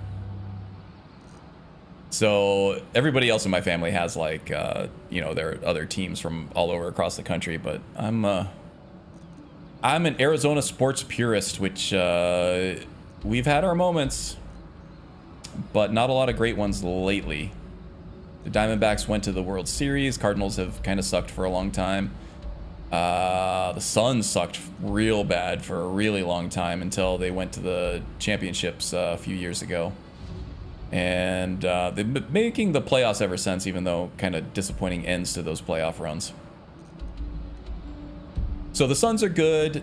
The Diamondbacks are good. The Diamondbacks were bad for a long time, but then their young draft picks and stuff started coming up and developing really nicely. I'm hoping the same thing is going to happen for the Cardinals. The Suns have no future because they bartered all of their draft picks off for blue chip players to make runs at the championships, and it kind of backfired on them. When the blue chip players become injured and you don't have many young players to rely on the bench, then you're not going to go very far. My team winning with really low possession of the ball, but they're winning. Okay, that's...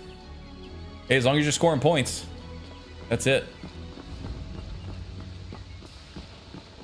As long as you're scoring points and keeping the other team from scoring points, everything else is just kind of, you know,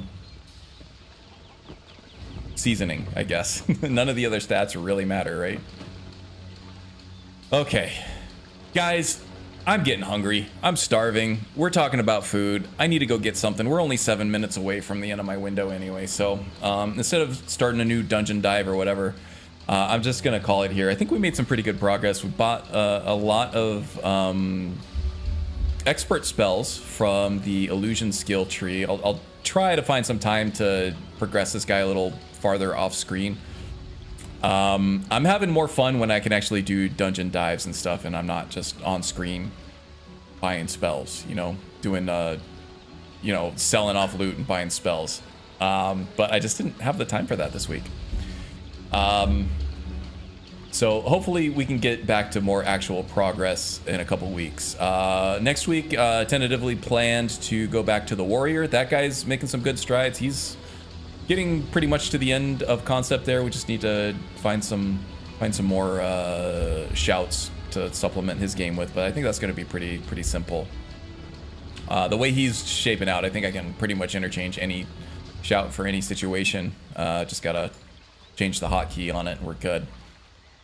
Yeah, so look for the melee guide coming up in the next couple weeks, I hope, and then the warrior build guide after that, and then we'll be making some more progress on the mage here, and then in the meantime, I want to do some thief runs with the thief, the Argonian thief.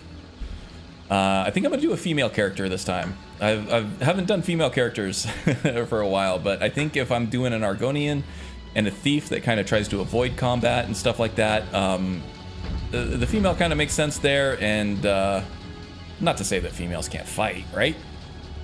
I would love a female warrior. Let's see. We'll see how it goes. I'm just afraid of not doing a female character justice in the roleplay department, because look at me. I'm all man. I'm so manly, I can't even imagine what it's like to be a woman.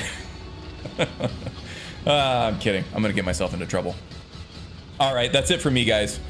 Take it easy. I'll see you next week. I'll see you on the Discords. I'll see you around the different streams and videos and internets and everything like that. In the meantime, be well, okay? See you guys. Bye.